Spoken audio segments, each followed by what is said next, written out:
कि मैं 15 बार सुसाइड करन तो बाद भी अज तुहाडे सामने आ। मैं अपने लो पूरी कोशिश कीती सी, मैं जीना ही नहीं।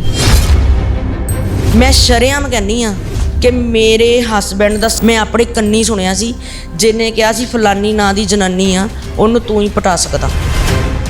मेरी माँ कहती हुंदी सी कि शरीक एक बेदी नहीं गड्डदा, बाकी कोई कसर नहीं छड्डदा। फिर वो फसदा फसदा फसदा हसबैंड इत्थे तक फस गया ना कि ਉਹਨੇ ਉਹਦੇ ਘਰ ਹੀ ਬਹਿਣਾ ਸ਼ੁਰੂ ਕਰ ਦਿੱਤਾ। ਉਹ ਡਿਵੋਰਸੀ ਔਰਤ ਸੀ, 36 ਸਾਲ ਦੀ ਉਹਦੀ ਉਮਰ ਸੀ ਤੇ ਗੱਲਾਂ ਗੱਲਾਂ ਦੇ ਵਿੱਚ ਹੀ ਕੰਮ ਖਰਾਬ ਹੋ ਗਿਆ। 12 ਸਾਲ ਦਾ ਮੁੰਡਾ ਸੀ ਉਹਦਾ ਉਸ ਟਾਈਮ। ਜਨਾਨੀ ਨੇ ਇੰਨਾ ਭੜਕਾ ਕੇ ਭੇਜਣਾ, ਇੰਨਾ ਭੜਕਾ ਕੇ ਭੇਜਣਾ ਕਿ ਇਹਨੇ ਆ ਕੇ ਮੇਰਾ ਸਿਰ ਫੜ ਫੜ ਕੇ ਕੰਧਾਂ 'ਚ ਮਾਰਨਾ ਵਾਲਾਂ ਤੋਂ। ਹਸਬੈਂਡ ਨੇ ਮਾਰੇ ਨਹੀਂ ਕਰਦੇ ਸੀ, ਮਾਰੇ ਨਹੀਂ ਕਰਨੀ। ਔਰ ਉਹਨੇ ਘੱਟ ਜ਼ੋਰ ਲਾਣਾ, ਮੈਂ ਜ਼ਿਆਦਾ ਲਾਣਾ ਆਪਣੇ ਸਿਰ ਤੇ ਕਿ ਮਾਰ, ਮੈਂ ਮਰਾਂ ਤਾਂ ਕੰਮ ਨਿਬੜੇ। ਮਰ ਜਾ ਜਿਹੜੀ ਹੈ ਨਾ ਸਾਰਾ ਕੁਝ ਸਹਿ ਸਕਦੀ ਆ, ਆਦਮੀ ਦੀ ਵੰਡ ਨਹੀਂ ਸਹਿ ਸਕਦੀ।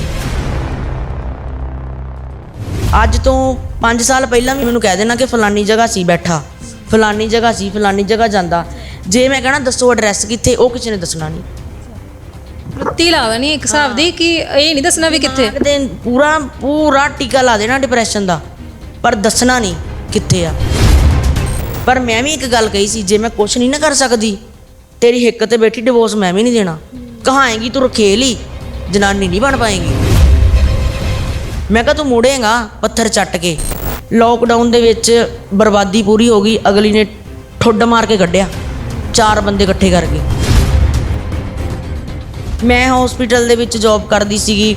ਉੱਥੇ ਮੇਰੇ ਜਿਹੜੇ ਹੁਣ ਹਸਬੈਂਡ ਨੇ ਉਹ ਪਹਿਲੀ ਵਾਰੀ ਆਏ, ਮੇਰੇ ਨਾਲ ਮੁਹੱਬਤ ਹੋ ਗਈ। ਉਹਨੇ ਮੈਨੂੰ ਕਿਹਾ ਕਿ ਇੱਦਾਂ ਕਰਕੇ ਮੈਂ ਤੁਹਾਡੇ ਨਾਲ ਮੈਰਿਜ ਕਰਾਉਣੀ ਆ। ਅੰਦਰ ਮੈਨੂੰ ਵੀ ਅਟੈਚਮੈਂਟ ਹੋ ਗਈ ਕਿ ਚਲੋ ਹੈ ਨਾ, ਮੁੰਡਾ ਇੰਨਾ ਸੋਹਣਾ ਸੁਨੱਖਾ ਵੀ, ਮੈਂ ਤਾਂ ਕੁਛ ਵੀ ਨਹੀਂ ਹੈਗੀ ਕਿਉਂਕਿ ਪਿੰਡ ਦੀਆਂ ਕੁੜੀਆਂ ਸਿੱਧੀਆਂ ਸਾਦੀਆਂ, ਸਿੰਪਲ, ਰੰਗ ਸਾਂਵਲਾ।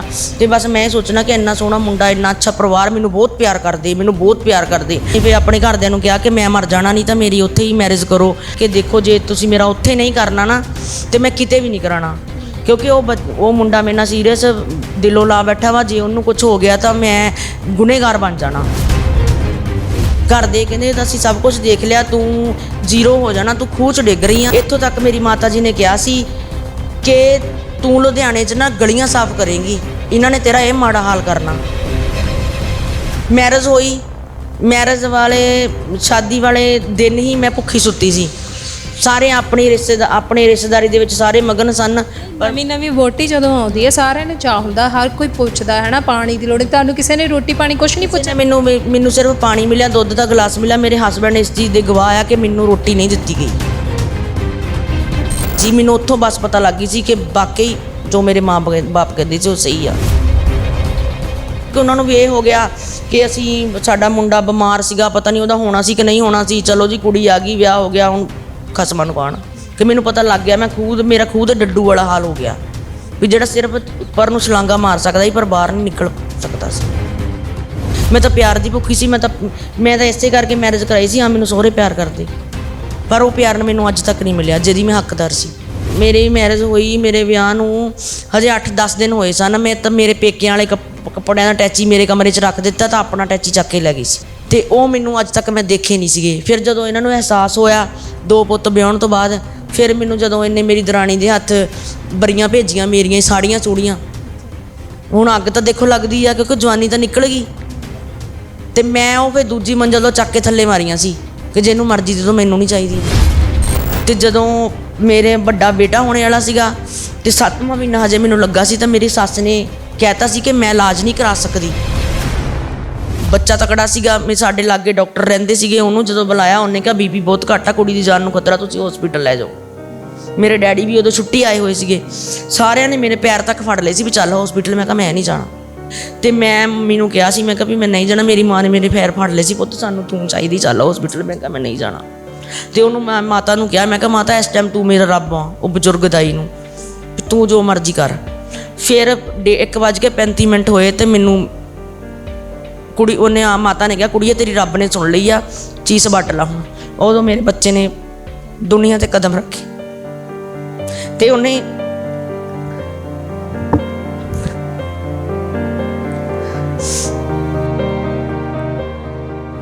ਮੈਨੂੰ ਉਦੋਂ ਸਮਝ ਵੀ ਨਹੀਂ ਸੀ ਪੁੱਤ ਧੀ ਦੀ।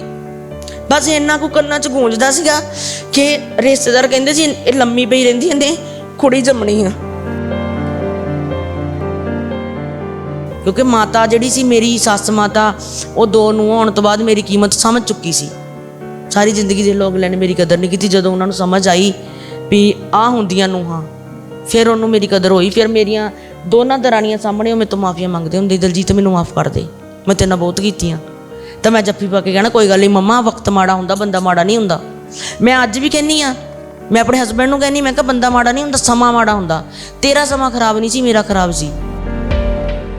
ਤੇ ਫਿਰ ਮੈਨੂੰ ਡਾਕਟਰ ਆਪਣੇ ਪੰਕਜ ਹੈ ਦਿਮਾਗ ਦੇ DMC 'ਚ, ਉਹਨਾਂ ਕੋਲ ਲੈ ਗਈ। ਉਹਨਾਂ ਨੇ ਕਿਹਾ ਕਿ ਥੋੜਾ ਮੈਂਟਲੀ ਡਿਸਟਰਬ ਹੈ, ਇਹਨਾਂ ਨੂੰ ਦਵਾਈ ਖਵਾਉਣੀ ਪੈਣੀ। ਇਹਨਾਂ ਨੂੰ ਮੈਂ ਦੇ ਲਓ 1.5 ਸਾਲ ਹੋ ਗਿਆ ਇਹਨਾਂ ਦੀ ਦਵਾਈ ਚੱਲਦੀ, ਅੱਜ ਵੀ ਮੈਂ ਦਵਾਈ ਖਵਾਉਂਦੀ ਹਾਂ। ਤੇ ਮੈਂ ਫਿਰ ਮਾੜੀ ਹਾਂ। ਕਿਤਾਬਾਂ 'ਚ ਬਹੁਤ ਦਰਦ ਬਿਆਨ ਕੀਤਾ, ਕਦੀ ਇਹ ਦਰਦ ਅੱਖਾਂ 'ਚੋਂ ਵੀ ਨਿਕਲਿਆ ਹੰਝੂਆਂ ਦੇ ਰੂਪ 'ਚ? ਬਹੁਤ, ਪਰ ਕਿਸੇ ਦੇ ਸਾਹਮਣੇ ਨਹੀਂ, ਇਕੱਲੇ ਬਹਿ ਕੇ।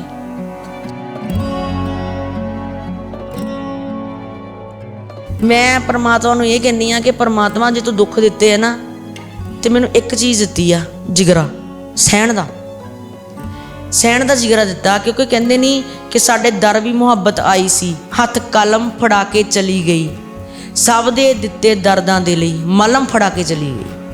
ਕਿਆ ਬਾਤ। ਕਿ ਜਦੋਂ ਧੀ ਦੇ ਮਾਂ ਦਾ ਜਾਂ ਪਿਤਾ ਦਾ ਜਾਂ ਕਿਸੇ ਦਾ ਵੀ ਦੇਹਾਂਤ ਹੁੰਦਾ ਹੈ ਨਾ, ਤੇ ਉਹਦੇ ਹਸਬੈਂਡ ਨੂੰ ਫੋਨ ਆਉਂਦਾ ਜਾਂ ਉਹਦੇ ਸਹੁਰੇ ਨੂੰ ਆਉਂਦਾ ਕਿ ਸਾਡੀ ਧੀ ਨੂੰ ਕੁਛ ਹੋ ਨਾ ਜਾਵੇ ਸੁਣ ਕੇ। ਔਰ ਕੈਪੀਟਲ ਹਸਪੀਟਲ 'ਚੋਂ ਡਾਕਟਰ ਦਾ ਮੈਨੂੰ ਫੋਨ ਆਇਆ ਸੀ, ਯੂਅਰ ਫਾਦਰ ਇਜ਼ ਨੋ ਮੋਰ। ਔਰ ਮੈਂ ਰੋਟੀਆਂ ਪਕਾਉਂਦੀ ਨੇ ਆਪਣੇ ਹਸਬੈਂਡ ਨੂੰ ਕਿਹਾ ਸੀ, ਮੈਂ ਕਿਹਾ ਚਲੋ ਚੱਲੀਏ। ਕਹਿੰਦੇ ਕਿੱਥੇ? ਮੈਂ ਕਿਹਾ ਡੈਡੀ ਹੈ ਨਹੀਂ ਕਿ ਕੱਖੋਂ ਕਰਦੀ ਲੱਖ ਇਹ ਰੁਤਬਾ ਖੂਬ ਬਣਾ ਦਿੰਦੀ, ਕਲਮ ਕਵੀ ਨੂੰ ਦੁਨੀਆ ਦਾ ਮਹਿਬੂਬ ਬਣਾ ਦਿੰਦੀ। ਤੇ ਇੱਕ ਹੋਰ 2 ਲਾਈਨਾਂ ਕਹੂੰਗੀ ਕਿ ਸਾਜ਼ਿਸ਼ਾਂ 'ਚ ਬੈਰੀ ਕਾਮਯਾਬ ਹੁੰਦੇ ਨਹੀਂ, ਸਾਜ਼ਿਸ਼ਾਂ 'ਚ ਬੈਰੀ ਕਾਮਯਾਬ ਹੁੰਦੇ ਨਹੀਂ, ਜਿਹੜੇ ਬਣ ਜਾਂਦੇ ਨਾਮ ਉਹ ਖਰਾਬ ਹੁੰਦੇ ਨਹੀਂ। ਸਤਿ ਸ਼੍ਰੀ ਅਕਾਲ, ਮੈਂ ਹਾਂ ਤੁਹਾਡੇ ਨਾਲ ਜਸਪ੍ਰੀਤ। ਜਿੰਨੀ ਸ਼ਕਤੀ ਇੱਕ ਔਰਤ ਵਿੱਚ ਦੁੱਖ ਤਕਲੀਫਾਂ ਨੂੰ ਝੱਲਣ ਦੀ ਹੁੰਦੀ ਹੈ, ਸ਼ਾਇਦ ਉਹ ਕਿਸੇ ਮਰਦ ਵਿੱਚ ਓਨੀ ਨਹੀਂ ਹੁੰਦੀ, ਕਿਉਂਕਿ ਔਰਤ ਦੇ ਵਿੱਚ ਜ਼ਿਆਦਾ ਜਿਹੜਾ ਹੈ ਦੁੱਖਾਂ ਨੂੰ ਝੱਲਣ ਦੀ ਜਿਹੜੀ ਆ ਉਹ ਤਾਕਤ ਹੁੰਦੀ ਆ। ਬਹੁਤ ਸਾਰੀਆਂ ਕਹਾਣੀਆਂ ਤੁਹਾਨੂੰ ਇੱਦਾਂ ਦੀਆਂ ਅਸੀਂ ਸੁਣਾਈਆਂ ਨੇ ਪਹਿਲਾਂ ਵੀ, ਤੇ ਅੱਜ ਵੀ ਇੱਕ ਇਹੋ ਜਿਹੀ ਕਹਾਣੀ ਤੁਹਾਡੇ ਸਾਹਮਣੇ ਲੈ ਕੇ ਆਏ ਹਾਂ। ਅੱਜ ਗੱਲਬਾਤ ਕਰਾਂਗੇ ਸਿਮਰਨ ਕੌਰ ਧੁੱਗਾ ਦੇ ਨਾਲ। ਰਾਈਟਰ ਨੇ, ਇਹਨਾਂ ਨੇ ਬਹੁਤ ਸਾਰੀਆਂ ਕਵਿਤਾਵਾਂ ਲਿਖੀਆਂ ਨੇ, ਬੁੱਕਸ ਲਿਖੀਆਂ ਨੇ, ਤੇ ਕੁਝ ਕਿਤਾਬਾਂ ਦੇ ਵਿੱਚ ਇਹਨਾਂ ਨੇ ਆਪਣੀ ਜ਼ਿੰਦਗੀ ਦੇ ਦੁੱਖ ਵੀ ਫਰੋਲੇ ਨੇ। ਇਹਨਾਂ ਦੀ ਕਵਿਤਾਵਾਂ ਦੇ ਵਿੱਚੋਂ ਇਹਨਾਂ ਦਾ ਦੁੱਖ ਝਲਕਦਾ ਹੈ। ਸਿਮਰਨ ਦਾ ਵਿਆਹ ਹੁੰਦਾ ਆ, ਵਿਆਹ ਤੋਂ ਬਾਅਦ ਸਿਮਰਨ ਨੂੰ ਬਹੁਤ ਕੁਝ ਫੇਸ ਕਰਨਾ ਪੈਂਦਾ ਆ। ਹਸਬੈਂਡ ਦੇ ਕਿਸੇ ਹੋਰ ਲੇਡੀ ਨਾਲ ਰਿਲੇਸ਼ਨ ਵੀ ਬਣ ਜਾਂਦੇ ਨੇ, ਪਰ ਸਿਮਰਨ ਨੇ ਜ਼ਿੰਦਗੀ ਦੇ ਵਿੱਚ ਕਦੀ ਹਾਰ ਨਹੀਂ ਮੰਨੀ। ਚਲੋ ਦੁੱਖ ਤਕਲੀਫ ਆਉਂਦੇ ਆ, ਤਾਂ ਸਿਮਰਨ ਨੇ ਜ਼ਿੰਦਗੀ ਦੇ ਵਿੱਚ 15 ਸਾਲਾਂ ਦੇ ਅੰਦਰ 15 ਵਾਰ ਸੁਸਾਈਡ ਕਰਨ ਦੀ ਵੀ ਕੋਸ਼ਿਸ਼ ਕੀਤੀ, ਪਰ ਉਹਨਾਂ ਸੁਸਾਈਡ ਕਰਨ ਦੀ ਕੋਸ਼ਿਸ਼ ਕੀਤੀ, ਪਰ ਜੋ ਪਰਮਾਤਮਾ ਨੂੰ ਮਨਜ਼ੂਰ ਸੀਗਾ ਉਹ ਹੋਇਆ। ਸਿਮਰਨ ਅੱਜ ਖੁਦ ਲਈ ਵੀ ਇੱਕ ਪ੍ਰੇਰਨਾ ਸਰੋਤ ਹੈ, ਤੇ ਹੋਰ ਬਹੁਤ ਸਾਰੀਆਂ ਲੇਡੀਜ਼ ਲਈ ਵੀ ਜਿਹੜੀਆਂ ਕਿ ਇੱਦਾਂ ਦੀਆਂ ਤਕਲੀਫਾਂ ਦੇ ਵਿੱਚੋਂ ਲੰਘ ਰਹੇ ਨੇ, ਦੁੱਖਾਂ ਦੇ ਵਿੱਚੋਂ ਲੰਘ ਰਹੇ ਨੇ, ਉਹਨਾਂ ਲਈ ਵੀ ਇੱਕ ਪ੍ਰੇਰਨਾ ਸਰੋਤ ਬਣੇ ਹੋਏ ਨੇ। ਸਾਡੇ ਨਾਲ ਮੌਜੂਦ ਆ, ਅੱਜ ਇਹਨਾਂ ਦੇ ਨਾਲ ਗੱਲਬਾਤ ਕਰਾਂਗੇ, ਇਹਨਾਂ ਦੀ ਜ਼ਿੰਦਗੀ ਦੇ ਬਾਰੇ, ਇਹਨਾਂ ਦੀ ਕਹਾਣੀ ਕੀ ਆ ਉਹ ਤੁਹਾਨੂੰ ਸੁਣਾਵਾਂਗੇ, ਤਾਂ ਜੋ ਹੋਰ ਜਿਹੜੀਆਂ ਔਰਤਾਂ ਨੇ ਉਹ ਦੁੱਖ ਤਕਲੀਫ ਝੱਲ ਰਹੀਆਂ ਨੇ ਉਹ ਉਹਨਾਂ ਤੋਂ ਬਾਹਰ ਆ ਸਕਣ। ਸਾਡੇ ਨਾਲ ਮੌਜੂਦ ਆ ਮੈਮ, ਬਹੁਤ ਬਹੁਤ ਸਵਾਗਤ। ਹਾਂਜੀ, ਸਤਿ ਸ਼੍ਰੀ ਅਕਾਲ ਜੀ, ਬਹੁਤ ਬਹੁਤ ਧੰਨਵਾਦ। ਮੈਂ ਚੈਨਲ ਦਾ ਸਵਾਗਤ ਕਰਦੀ ਹਾਂ, ਉਹਨਾਂ ਨੇ ਮੈਨੂੰ ਇਹ ਮੌਕਾ ਦਿੱਤਾ। ਮੈਮ, ਤੁਹਾਡੀ ਜਿਹੜੀ ਲਿਖਤ ਹੈ ਨਾ ਉਹ ਤੁਹਾਡਾ ਦਰਦ ਬਿਆਨ ਕਰਦੀ ਆ। ਕਿੰਨੇ ਕੁ ਦੁੱਖ ਝੱਲੇ ਨੇ ਸਿਮਰਨ ਨੇ? ਮੈਂ ਕਹਾਂ ਤਾਂ ਮੇਰੀ, ਤੁਹਾਡੀ ਸਭ ਦੀ ਵੀ, ਔਰ ਹਰ ਇਨਸਾਨ ਦੀ ਸੋਚ ਤੋਂ ਬਾਹਰ ਆ ਕਿ ਮੈਂ ਕੀ ਝੱਲਿਆ। ਉਸ ਗੁਰੂ ਮਹਾਰਾਜ ਦੀ, ਉਸ ਪਰਮਾਤਮਾ ਦੀ ਮੇਰੇ ਸਿਰ 'ਤੇ ਅਪਾਰ ਕਿਰਪਾ ਸੀ ਕਿ ਮੈਂ 15 ਵਾਰ ਸੁਸਾਈਡ ਕਰਨ ਤੋਂ ਬਾਅਦ ਵੀ ਅੱਜ ਤੁਹਾਡੇ ਸਾਹਮਣੇ ਆ।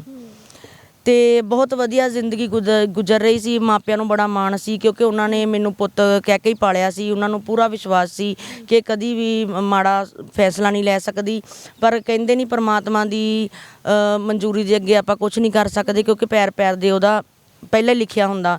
ਮੈਂ ਹਸਪੀਟਲ ਦੇ ਵਿੱਚ ਜੌਬ ਕਰਦੀ ਸੀਗੀ, ਉੱਥੇ ਮੇਰੇ ਜਿਹੜੇ ਹੁਣ ਹਸਬੈਂਡ ਨੇ ਉਹ ਪਹਿਲੀ ਵਾਰੀ ਆਏ, 19 ਕੁ ਸਾਲ ਦੀ ਉਹਨਾਂ ਦੀ ਉਮਰ ਸੀ ਅਤੇ ਮੇਰੀ ਮਸਾਂ 21ਵਾਂ ਸਾਲ ਲੱਗਾ ਹੋਇਆ ਸੀ ਅਤੇ ਉਹਨੇ ਦਿਮਾਗ ਦੀ ਬਿਮਾਰੀ ਤੋਂ ਗ੍ਰਸਤ ਸਨ, ਜਿਹਨੂੰ ਕਿਹੜੀ ਪ੍ਰੋਬਲਮ ਸੀਗੀ ਉਹਨਾਂ ਨੂੰ? ਉਹਨੂੰ ਆਪਾਂ ਕਹਿ ਦਿੰਦੇ ਹਾਂ ਕਿ ਮਿਰਗੀ ਦਾ ਦੌਰਿਆਂ ਦੀ ਪ੍ਰੋਬਲਮ ਸੀ, ਕਿਉਂਕਿ 19 ਸਾਲ ਦੀ ਉਮਰ 'ਚ ਪਹਿਲੀ ਵਾਰੀ ਉਹਨਾਂ ਨੂੰ ਇਹ ਚੀਜ਼ ਹੋਈ ਸੀ। ਔਰ ਉਹ ਜਦੋਂ ਆਏ ਸੀ ਤਾਂ ਉਹਦੀ ਮੰਮਾ ਬਹੁਤ ਰੋ ਰਹੀ ਸੀ, ਉਹਦੇ ਪਾਪਾ ਵੀ ਘਬਰਾਏ ਸੀ, ਬੱਚੇ ਵੀ ਨਾਲ ਸੀ, ਰਿਸ਼ਤੇਦਾਰ ਵੀ ਸੀ ਅਤੇ ਇਹ ਬਹੁਤ ਸੋਹਣਾ ਸੁਨੱਖਾ ਸੀ। ਪਰਮਾਤਮਾ ਨੇ ਜਿੱਦਾਂ ਇਹਨੂੰ ਇੰਨਾ ਰੂਪ ਦਿੱਤਾ, ਇੰਨਾ ਜਵਾਨ, ਸਮਝ ਲਓ ਮੇਰੇ ਜਿਹੜਾ ਵੱਡਾ ਬੇਟਾ ਉਹਦੀ ਡਿੱਟੋ ਕਾਪੀ ਸੀ। ਮਸਾਂ ਹੀ 19 ਕੁ ਸਾਲ ਦੀ ਉਮਰ ਸੀ ਔਰ ਮੈਂ ਬੜਾ ਹੌਸਲਾ ਦਿੱਤਾ, ਕਿਉਂਕਿ ਜਿੱਦਾਂ ਮੇਰੀ ਆਦਤ ਵਾ, ਮੈਂ ਅੱਜ ਵੀ ਹਰ ਇੱਕ ਨੂੰ ਹੌਸਲਾ ਦਿੰਦੀ ਹਾਂ ਵੀ ਪੋਜ਼ੀਟਿਵ ਜਾਂ ਕੁਛ ਨਹੀਂ ਹੁੰਦਾ, ਪਰਮਾਤਮਾ 'ਤੇ ਭਰੋਸਾ ਰੱਖੋ। ਇਸੇ ਤਰ੍ਹਾਂ ਮੈਂ ਮਾਤਾ ਜੀ ਨੂੰ ਹੌਸਲਾ ਦਿੱਤਾ, ਭੈਣ ਭਰਾਵਾਂ ਨੂੰ, ਉਹਦੇ ਪਾਪਾ ਨੂੰ, ਮੁੰਡੇ ਨੂੰ ਕਿਹਾ ਕਿ ਤੁਸੀਂ ਠੀਕ ਹੋ ਜਾਓਗੇ, ਕੁਛ ਵੀ ਨਹੀਂ ਆ, ਇਹ ਚੀਜ਼ ਐਵੇਂ ਹੀ ਆ ਨਾ। ਅਤੇ ਚਲੋ ਠੀਕ ਹੋ ਗਿਆ, ਫਰਕ ਪੈ ਗਿਆ। ਫਿਰ ਉਹ ਦਵਾਈ ਦੂਈ ਲੈਣ ਆਉਂਦੇ ਜਾਂਦੇ ਰਹੇ ਅਤੇ ਮੇਰਾ ਵੀ ਇੱਦਾਂ ਦੇ ਸੁਭਾਅ ਇਨਸਾਨੀਅਤ ਵਾਲਾ ਰਿਹਾ ਅਤੇ ਸਾਰਿਆਂ ਨੂੰ ਹੌਸਲਾ ਦੇਣਾ ਕਿ ਮਾਤਾ ਜੀ ਕੋਈ ਨਾ ਫਿਕਰ ਨਾ ਕਰੋ, ਤੁਹਾਡਾ ਬੱਚਾ ਠੀਕ ਹੋ ਜਾਊਗਾ। ਅਤੇ ਬਸ ਇੱਦਾਂ ਹੀ 2-3 ਮਹੀਨੇ ਲੰਘੇ ਅਤੇ ਉਹ ਮੁੰਡੇ ਨੂੰ ਮੇਰੇ ਨਾਲ ਮੁਹੱਬਤ ਹੋ ਗਈ। ਉਹਨੇ ਮੈਨੂੰ ਕਿਹਾ ਕਿ ਇੱਦਾਂ ਕਰਕੇ ਮੈਂ ਤੁਹਾਡੇ ਨਾਲ ਮੈਰਿਜ ਕਰਾਉਣੀ ਆ। ਤਾਂ ਮੈਂ ਕਿਹਾ ਵੀ ਮੈਂ ਇੱਦਾਂ ਦੀ ਸੋਚ ਹੀ ਨਹੀਂ ਰੱਖਦੀ। ਅੱਜ ਵੀ ਮੈਂ ਕੋਈ ਮੈਨੂੰ ਇੱਦਾਂ ਦੀ ਆਫਰ ਕਰਦਾ, ਤੁਹਾਨੂੰ ਪਤਾ ਹਰ ਲੇਡੀ ਨੂੰ ਕੋਈ ਕਹਿੰਦਾ ਤਾਂ ਮੇਰਾ ਇਹੀ ਜਵਾਬ ਹੁੰਦਾ ਕਿ ਮੈਂ ਇਹ ਸੋਚ ਹੀ ਨਹੀਂ ਰੱਖਦੀ, ਠੀਕ ਹੈ। ਅਤੇ ਇਨਸਾਨੀਅਤ ਦੀ ਸੋਚ ਆ ਮੇਰੇ ਵਿੱਚ, ਹੈ ਨਾ, ਉਹੀ ਮੈਂ ਚੀਜ਼ਾਂ ਕਰਦੀ ਹਾਂ। ਅਤੇ ਫਿਰ ਉਹਨੂੰ ਜ਼ਿਆਦਾ ਹੀ ਸੀਰੀਅਸ ਲੈ ਗਿਆ ਇਸ ਚੀਜ਼ ਨੂੰ। ਅਤੇ ਫਿਰ ਜਦੋਂ ਉਹਨਾਂ ਨੇ ਮੇਰਾ ਮਾਂ ਪਿਓ ਨੇ ਵੀ ਬੜਾ ਕਹਿਣਾ ਸ਼ੁਰੂ ਕਰਤਾ ਵੀ ਤੁਸੀਂ ਕਰ ਲਓ। ਉੱਧਰ ਮੈਨੂੰ ਵੀ ਅਟੈਚਮੈਂਟ ਹੋ ਗਈ ਕਿ ਚਲੋ ਹੈ ਨਾ, ਮੁੰਡਾ ਇੰਨਾ ਸੋਹਣਾ ਸੁਨੱਖਾ, ਵੀ ਮੈਂ ਤਾਂ ਕੁਛ ਵੀ ਨਹੀਂ ਹੈਗੀ, ਕਿਉਂਕਿ ਪਿੰਡ ਦੀਆਂ ਕੁੜੀਆਂ ਸਿੱਧੀਆਂ ਸਾਦੀਆਂ, ਸਿੰਪਲ, ਰੰਗ ਸਾਂਵਲਾ। ਅਤੇ ਬਸ ਮੈਂ ਇਹ ਸੋਚਣਾ ਕਿ ਇੰਨਾ ਸੋਹਣਾ ਮੁੰਡਾ, ਇੰਨਾ ਅੱਛਾ ਪਰਿਵਾਰ, ਮੈਨੂੰ ਬਹੁਤ ਪਿਆਰ ਕਰਦੇ, ਮੈਨੂੰ ਬਹੁਤ ਪਿਆਰ ਕਰਦੇ। ਬਸ ਇਹੀ ਚੀਜ਼ਾਂ ਦੇ ਵਿੱਚ ਮੈਂ ਹੋ ਗਈ। ਤੁਸੀਂ ਇਹ ਵੀ ਨਹੀਂ ਦੇਖਦੇ ਕਿ ਉਹਨਾਂ ਨੂੰ ਪ੍ਰੋਬਲਮ ਹੈਗੀ ਆ, ਹੈ ਨਾ, ਉਹਨਾਂ ਨੂੰ ਦੌਰੇ ਪੈਂਦੇ ਆ, ਫਿਰ ਵੀ ਤੁਸੀਂ ਹਾਂ ਕਰ ਦਿੰਦੇ ਹੋ? ਹਾਂਜੀ, ਫਿਰ ਵੀ ਮੈਂ ਉਹਨਾਂ ਨੂੰ ਕਿਹਾ। ਫਿਰ ਮੈਂ ਘਰੇ ਗੱਲ ਕੀਤੀ ਕਿ ਇੱਦਾਂ ਕਰਕੇ ਇੱਕ ਫੈਮਿਲੀ ਆ ਮਾਤਾ ਜੀ, ਅਤੇ ਉਹ ਮੈਨੂੰ ਇੱਦਾਂ ਮੈਰਿਜ ਲਈ ਕਹਿੰਦੇ ਆ। ਤਾਂ ਘਰ ਦੇ ਥੋੜ੍ਹੇ ਹੁਣ ਕੱਟੜ ਸਿੱਖ ਫੈਮਿਲੀ ਆ, ਉਹ ਡਰਦਾ ਵੀ ਆ ਕਿ ਬੱਚਾ ਦੂਰ ਬੈਠਾ ਵਾ। ਤੁਸੀਂ ਸਿੱਖ ਫੈਮਿਲੀ ਤੇ ਹਸਬੈਂਡ ਦੀ ਕਿਹੜੀ ਫੈਮਿਲੀ? ਅਸੀਂ ਕੱਟੜ ਹਿੰਦੂ ਸਿੱਖ, ਅਤੇ ਅਸੀਂ ਕੱਟੜ ਸਿੱਖ ਅਤੇ ਉਹ ਕੱਟੜ ਹਿੰਦੂ ਨੇ। ਅਤੇ ਮੈਂ ਫਿਰ ਘਰਦਿਆਂ ਨੂੰ ਗੱਲ ਕੀਤੀ ਤਾਂ ਮੇਰੇ ਮਾਤਾ ਜੀ ਮੈਨੂੰ ਆ ਕੇ ਲੈ ਗਏ ਵਾਪਸ, ਜੋਬ ਛਡਵਾ ਕੇ। ਕਹਿੰਦੇ ਅਸੀਂ ਜੋਬ ਹੀ ਨਹੀਂ ਕਰਨੀ, ਘਰੇ ਚਲ ਗਏ। ਇਹਨਾਂ ਨੇ ਉੱਥੋਂ ਫਿਰ ਐਡਰੈਸ ਲੈ ਕੇ ਜਾਂ ਕਿੱਦਾਂ ਮੈਨੂੰ, ਜਾਂ ਮੈਂ ਵੀ ਚਲੋ ਕਾਲ ਕਰ ਦਿੱਤੀ ਹੈ ਨਾ, ਨਹੀਂ ਵੀ ਚਲੋ ਉਮਰ ਹੀ ਇੱਦਾਂ ਦੀ ਹੁੰਦੀ ਆ। ਫਿਰ ਉਹ ਕਾਲ 'ਤੇ ਗੱਲਬਾਤ ਹੋਣੀ ਸ਼ੁਰੂ ਹੋਈ ਤਾਂ ਫਿਰ ਇਹ ਜ਼ਿਆਦਾ, ਇਹਨੇ ਫਿਰ ਆਪਣੇ ਘਰਦਿਆਂ ਨੂੰ ਕਿਹਾ ਕਿ ਮੈਂ ਮਰ ਜਾਣਾ, ਨਹੀਂ ਤਾਂ ਮੇਰੀ ਉੱਥੇ ਹੀ ਮੈਰਿਜ ਕਰੋ। ਮੇਰਾ ਨਾਮ ਘਰ ਦਾ ਦਲਜੀਤ ਸੀ, ਇਹਨੇ ਇੱਕੋ ਹੀ ਗੱਲ ਕਹਿਣੀ, ਮੈਨੂੰ ਦਲਜੀਤ ਦੇ ਦਿਓ, ਮੈਨੂੰ ਕੁਛ ਨਹੀਂ ਚਾਹੀਦਾ। ਅਤੇ ਮੈਂ ਵੀ ਰੋਣਾ ਕਿ ਹਾਏ ਉਹ ਮੁੰਡਾ ਇਨਸਾਨ ਆ, ਮੈਨੂੰ ਇੰਨਾ ਪਿਆਰ ਕਰਦਾ, 2 ਸਾਲ ਛੋਟਾ ਮੇਰੇ ਤੋਂ, ਮੈਂ ਉਹਨੂੰ ਬੱਚਿਆਂ ਵਾਂਗੂ ਹੀ ਹੈਂਡਲ ਕਰਨਾ ਕਿ ਤੁਸੀਂ ਨਾ ਰੋਵੋ, ਕੋਈ ਗੱਲ ਨਹੀਂ, ਜੇ ਕਿਸਮਤ 'ਚ ਹੋਇਆ ਹੋ ਜਾਏਗਾ। ਫਿਰ ਮੈਂ ਮੇਰੇ ਸਹੁਰਾ ਪਰਿਵਾਰ ਵਾਲੇ ਮਤਲਬ 2-4 ਵਾਰੀ ਮੇਰੇ ਪਿੰਡ ਵੀ ਗਏ, ਹੈ ਨਾ, ਵੀ ਚਲੋ ਮਨਾਉਣ ਵਾਸਤੇ। ਫਿਰ ਮੈਂ ਆਪਣੇ ਮੰਮੀ ਨੂੰ ਕਿਹਾ ਇੰਨੀ ਗੱਲ ਕਿ ਦੇਖੋ, ਜੇ ਤੁਸੀਂ ਮੇਰਾ ਉੱਥੇ ਨਹੀਂ ਕਰਨਾ ਨਾ, ਅਤੇ ਮੈਂ ਕਿਤੇ ਵੀ ਨਹੀਂ ਕਰਾਉਣਾ, ਕਿਉਂਕਿ ਉਹ ਮੁੰਡਾ ਮੇਰੇ ਨਾਲ ਸੀਰੀਅਸ ਦਿਲੋਂ ਲਾ ਬੈਠਾ ਵਾ। ਜੇ ਉਹਨੂੰ ਕੁਛ ਹੋ ਗਿਆ ਤਾਂ ਮੈਂ ਗੁਨੇਗਾਰ ਬਣ ਜਾਣਾ, ਅਤੇ ਇਸ ਕਰਕੇ ਤੁਸੀਂ ਕਰ ਦਿਓ। ਫਿਰ ਘਰਦਿਆਂ ਨੇ ਕਿਹਾ ਵੀ ਚਲੋ ਕੋਈ ਗੱਲ ਨਹੀਂ, ਅਸੀਂ ਕਰ ਦਿੰਦੇ ਹਾਂ, ਪਰ ਅਸੀਂ ਤੈਨੂੰ ਇਹ ਕਹਿੰਦੇ ਹਾਂ, ਉਹਨਾਂ ਨੇ ਦੇਖ ਪੜ੍ਹ ਲਿਆ ਸੀਗਾ ਕਿ ਤੂੰ ਖੂਹ 'ਚ ਡਿੱਗ ਰਹੀ ਆ। ਘਰ ਦੇ ਕਹਿੰਦੇ ਤਾਂ ਅਸੀਂ ਸਭ ਕੁਝ ਦੇਖ ਲਿਆ, ਤੂੰ ਜ਼ੀਰੋ ਹੋ ਜਾਣਾ, ਤੂੰ ਖੂਹ 'ਚ ਡਿੱਗ ਰਹੀ ਆ। ਸਾਡੀ ਕੋਸ਼ਿਸ਼ ਆ ਕਿ ਤੈਨੂੰ ਸਰਕਾਰੀ ਨੌਕਰੀ ਦਾ ਅਪਲਾਈ ਕਰਨ ਲਈ, ਤੈਨੂੰ ਐਕਸਪੀਰੀਅੰਸ ਸਰਟੀਫਿਕੇਟ ਲੈਣ ਵਾਸਤੇ ਜੋਬ ਕਰਵਾਈ ਆ, ਤਾਂ ਤੂੰ ਇਹ ਕਿਹੜੇ ਕੰਮਾਂ 'ਚ ਪੈ ਗਈ ਆ, ਹੈ ਨਾ। ਅਤੇ ਮੈਂ ਕਿਹਾ ਵੀ ਦੇਖੋ, ਮੈਂ ਪਾਪ ਦਾ ਭਾਗੀਦਾਰ ਨਹੀਂ ਬਣਨਾ, ਕੋਈ ਗੱਲ ਨਹੀਂ, ਜੋ ਮੇਰੀ ਕਿਸਮਤ ਦੇ ਵਿੱਚ ਹੋਇਆ ਮੈਨੂੰ ਮਨਜ਼ੂਰ। ਇੱਥੋਂ ਤੱਕ ਮੇਰੀ ਮਾਤਾ ਜੀ ਨੇ ਕਿਹਾ ਸੀ ਕਿ ਤੂੰ ਲੁਧਿਆਣੇ 'ਚ ਨਾ ਗਲੀਆਂ ਸਾਫ਼ ਕਰੇਂਗੀ, ਇਹਨਾਂ ਨੇ ਤੇਰਾ ਇਹ ਮਾੜਾ ਹਾਲ ਕਰਨਾ। ਇਹ ਮੰਮਾ ਨੇ ਪਹਿਲਾਂ ਹੀ ਕਹਿਤਾ ਸੀ? ਮੇਰੀ ਮਾਤਾ ਨੇ ਪਹਿਲਾਂ ਹੀ ਕਹਿ ਦਿੱਤਾ ਸੀ, ਕਿਉਂਕਿ ਮੈਂ ਕਹਿੰਦੀ ਹਾਂ ਕਿ ਜੇ ਮੈਂ ਅੱਜ ਰਾਈਟਰ ਆ ਨਾ, ਆਪਣੀ ਮਾਤਾ ਜੀ ਦੇ ਕਰਕੇ ਆ, ਕਿਉਂਕਿ ਉਹਨਾਂ ਨੂੰ ਵੀ ਪਹਿਲਾਂ ਹੀ ਸੋਝੀ ਆ ਜਾਂਦੀ ਸੀ ਇਸ ਚੀਜ਼ ਦਾ ਨਤੀਜਾ ਇਹ ਨਿਕਲਣਾ। ਔਰ ਅੱਜ ਮੈਂ ਵੀ ਆਪਣੇ ਹਸਬੈਂਡ ਨੂੰ ਕਹਿ ਦਿੰਦੀ ਹੁੰਦੀ ਕਿ ਆਹ ਕੰਮ ਦਾ ਨਤੀਜਾ, ਇੰਨੀ ਕੁ ਸੋਝੀ ਆ ਜਾਂਦੀ ਜਦੋਂ ਬੰਦਾ ਸੱਚ 'ਤੇ ਚੱਲਦਾ। ਪਰ ਮੈਂ ਨਹੀਂ ਮੰਨੀ। ਫਿਰ ਉਹਨਾਂ ਨੂੰ ਵੀ ਦੇਖਿਆ ਵੀ ਹਾਂ ਇਹ ਹੈਗੀ ਤਾਂ ਜਿੱਦੀ ਆ, ਇਹ ਜਿਸ ਹਿਸਾਬ ਨਾਲ ਚੱਲਦੀ ਆ, ਇਹਨੇ ਵਾਕਈ ਨਹੀਂ ਕਰਾਉਣਾ। ਅਗਲਿਆਂ ਨੇ ਫਿਰ ਤੋੜਤਾ। ਅਤੇ ਫਿਰ ਸਾਡੇ ਵਿਆਹ ਨੂੰ 5 ਦਿਨ ਰਹਿੰਦੇ ਸਨ, ਜਿੱਥੋਂ ਖੁੰਦਕ ਪਈ ਸਹੁਰਿਆਂ ਨੂੰ ਮੇਰੇ ਨਾਲ। ਮੇਰੀ ਮੰਮੀ ਵੀ ਬੜੀ ਧਾਕੜ ਸੀ, ਸਮਝ ਲਓ, ਉਹਨਾਂ ਨੇ ਸੱਚ 'ਤੇ ਰਹਿਣਾ, ਭਾਵੇਂ ਉਹਨਾਂ ਦਾ ਸਿਰ ਕੱਟ ਜੇ, ਨੁਕਸਾਨ ਦੀ ਪਰਵਾਹ ਨਹੀਂ ਉਹਨਾਂ ਨੇ ਕਰਨੀ। ਮੇਰੇ ਵਿਆਹ ਨੂੰ 5 ਦਿਨ ਰਹਿੰਦੇ ਸੀ। ਮੇਰੀ ਮੰਮੀ ਨੇ ਕਾਲ ਕੀਤੀ, ਮੇਰੇ ਸਹੁਰਾ ਸਾਹਿਬ ਨੇ ਫ਼ੋਨ ਚੱਕਿਆ ਤਾਂ ਮੇਰੀ ਮੰਮੀ ਨੇ ਕਿਹਾ ਹਾਂਜੀ ਭਾਜੀ, ਤੁਹਾਡੇ ਕਿੰਨੇ ਬੰਦੇ ਬਰਾਤ ਦੇ ਹੋ ਜਾਣਗੇ? ਅੱਗੋਂ ਮੇਰੇ ਸਹੁਰੇ ਸਾਹਿਬ ਨੇ ਕਿਹਾ ਕਿ ਮੇਰਾ 400 ਬੰਦਾ ਹੋ ਜਾਊਗਾ। ਅਤੇ ਮੇਰੀ ਮੰਮੀ ਨੇ ਅੱਗੋਂ ਕਿਹਾ ਜੀ ਮੇਰੇ ਵੱਲੋਂ ਜਵਾਬ ਆ। ਮੇਰੀ ਮੰਮੀ ਨੇ ਪੂਰੀ ਟੋਰ ਨਾਲ ਰੋਬ ਨਾ ਕਿਹਾ ਕਿ ਮੇਰੇ ਵੱਲੋਂ ਜਵਾਬ, ਬਸ ਉੱਥੇ ਹੀ ਪੰਗਾ ਪੈ ਗਿਆ। ਫਿਰ ਮੇਰੀ ਮੰਮੀ ਨੇ ਕਾਲ ਨਹੀਂ ਕੀਤੀ ਇੱਕ ਦਿਨ। ਉਸ ਤੋਂ ਬਾਅਦ ਫਿਰ ਮੇਰੇ ਸਹੁਰਾ ਸਾਹਿਬ ਦਾ ਆਪ ਫੋਨ ਆਇਆ ਵੀ ਦੱਸੋ ਕਿੰਨੇ ਬੰਦੇ? ਮੇਰੀ ਮੰਮੀ ਨੇ ਕਿਹਾ 51 ਬੰਦੇ ਹੋਣੇ ਚਾਹੀਦੇ, 52 ਨਹੀਂ ਹੋਣਾ ਚਾਹੀਦਾ, ਕਿਉਂਕਿ ਸਾਨੂੰ ਪਤਾ ਅਸੀਂ ਕਿੱਦਾਂ ਕਰ ਰਹੇ ਹਾਂ, ਆਪਣੇ ਬੱਚੇ ਨੂੰ ਖੂਹ 'ਚ ਸਿੱਟ ਰਹੇ ਹਾਂ। ਠੀਕ ਹੈ, ਪੂਰੇ ਪਿੰਡ ਦੇ ਵਿੱਚ ਉਸ ਬੱਚੇ ਦਾ ਇੱਕ ਖਾਸ ਪਹਿਚਾਣ ਆ ਤੇ ਉਹਨੂੰ ਅਸੀਂ ਖੂਹ 'ਚ ਸੁੱਟ ਰਹੇ ਹਾਂ। ਉਹਨਾਂ ਦਾ ਇਹ ਤਾਂ ਉਹਨਾਂ ਦਾ ਦਿਲ ਜਾਣਦਾ ਸੀਗਾ, ਮਾਂ ਬਾਪ ਨੂੰ ਪਤਾ ਹੁੰਦਾ ਬੱਚਾ ਭਾਵੇਂ ਜਿੱਦ ਕਰਦਾ। ਬਸ ਉੱਥੋਂ ਹੀ ਖੁੰਦਕ ਪੈ ਗਈ। ਮੈਰਿਜ ਹੋਈ, ਮੈਰਿਜ ਵਾਲੇ ਸ਼ਾਦੀ ਵਾਲੇ ਦਿਨ ਹੀ ਮੈਂ ਭੁੱਖੀ ਸੁੱਤੀ ਸੀ। ਸਾਰੇ ਆਪਣੀ ਰਿਸ਼ਤੇਦਾਰੀ ਦੇ ਵਿੱਚ ਸਾਰੇ ਮਗਨ ਸਨ। ਨਵੀਂ ਵੋਟੀ ਜਦੋਂ ਆਉਂਦੀ ਹੈ ਸਾਰਿਆਂ ਨੂੰ ਚਾਹ ਹੁੰਦਾ, ਹਰ ਕੋਈ ਪੁੱਛਦਾ ਹੈ ਨਾ, ਪਾਣੀ ਦੀ ਲੋੜ ਨਹੀਂ। ਤੁਹਾਨੂੰ ਕਿਸੇ ਨੇ ਰੋਟੀ ਪਾਣੀ ਕੁਛ ਨਹੀਂ ਪੁੱਛਿਆ? ਮੈਨੂੰ ਸਿਰਫ ਪਾਣੀ ਮਿਲਿਆ, ਦੁੱਧ ਦਾ ਗਲਾਸ ਮਿਲਿਆ। ਮੇਰੇ ਹਸਬੈਂਡ ਇਸ ਚੀਜ਼ ਦੇ ਗਵਾਹ ਆ ਕਿ ਮੈਨੂੰ ਰੋਟੀ ਨਹੀਂ ਦਿੱਤੀ ਗਈ। ਮੈਂ ਉਹ ਪੁੱਛਿਆ ਵੀ ਨਹੀਂ ਕਿਸੇ ਨੇ। ਮੈਂ ਉਸ ਦਿਨ ਭੁੱਖੀ ਸੁੱਤੀ ਸੀ। ਮੈਨੂੰ ਉੱਥੋਂ ਬਸ ਪਤਾ ਲੱਗ ਗਈ ਸੀ ਕਿ ਵਾਕਈ ਜੋ ਮੇਰੇ ਮਾਂ ਬਾਪ ਕਹਿੰਦੇ ਸੀ ਉਹ ਸਹੀ ਆ।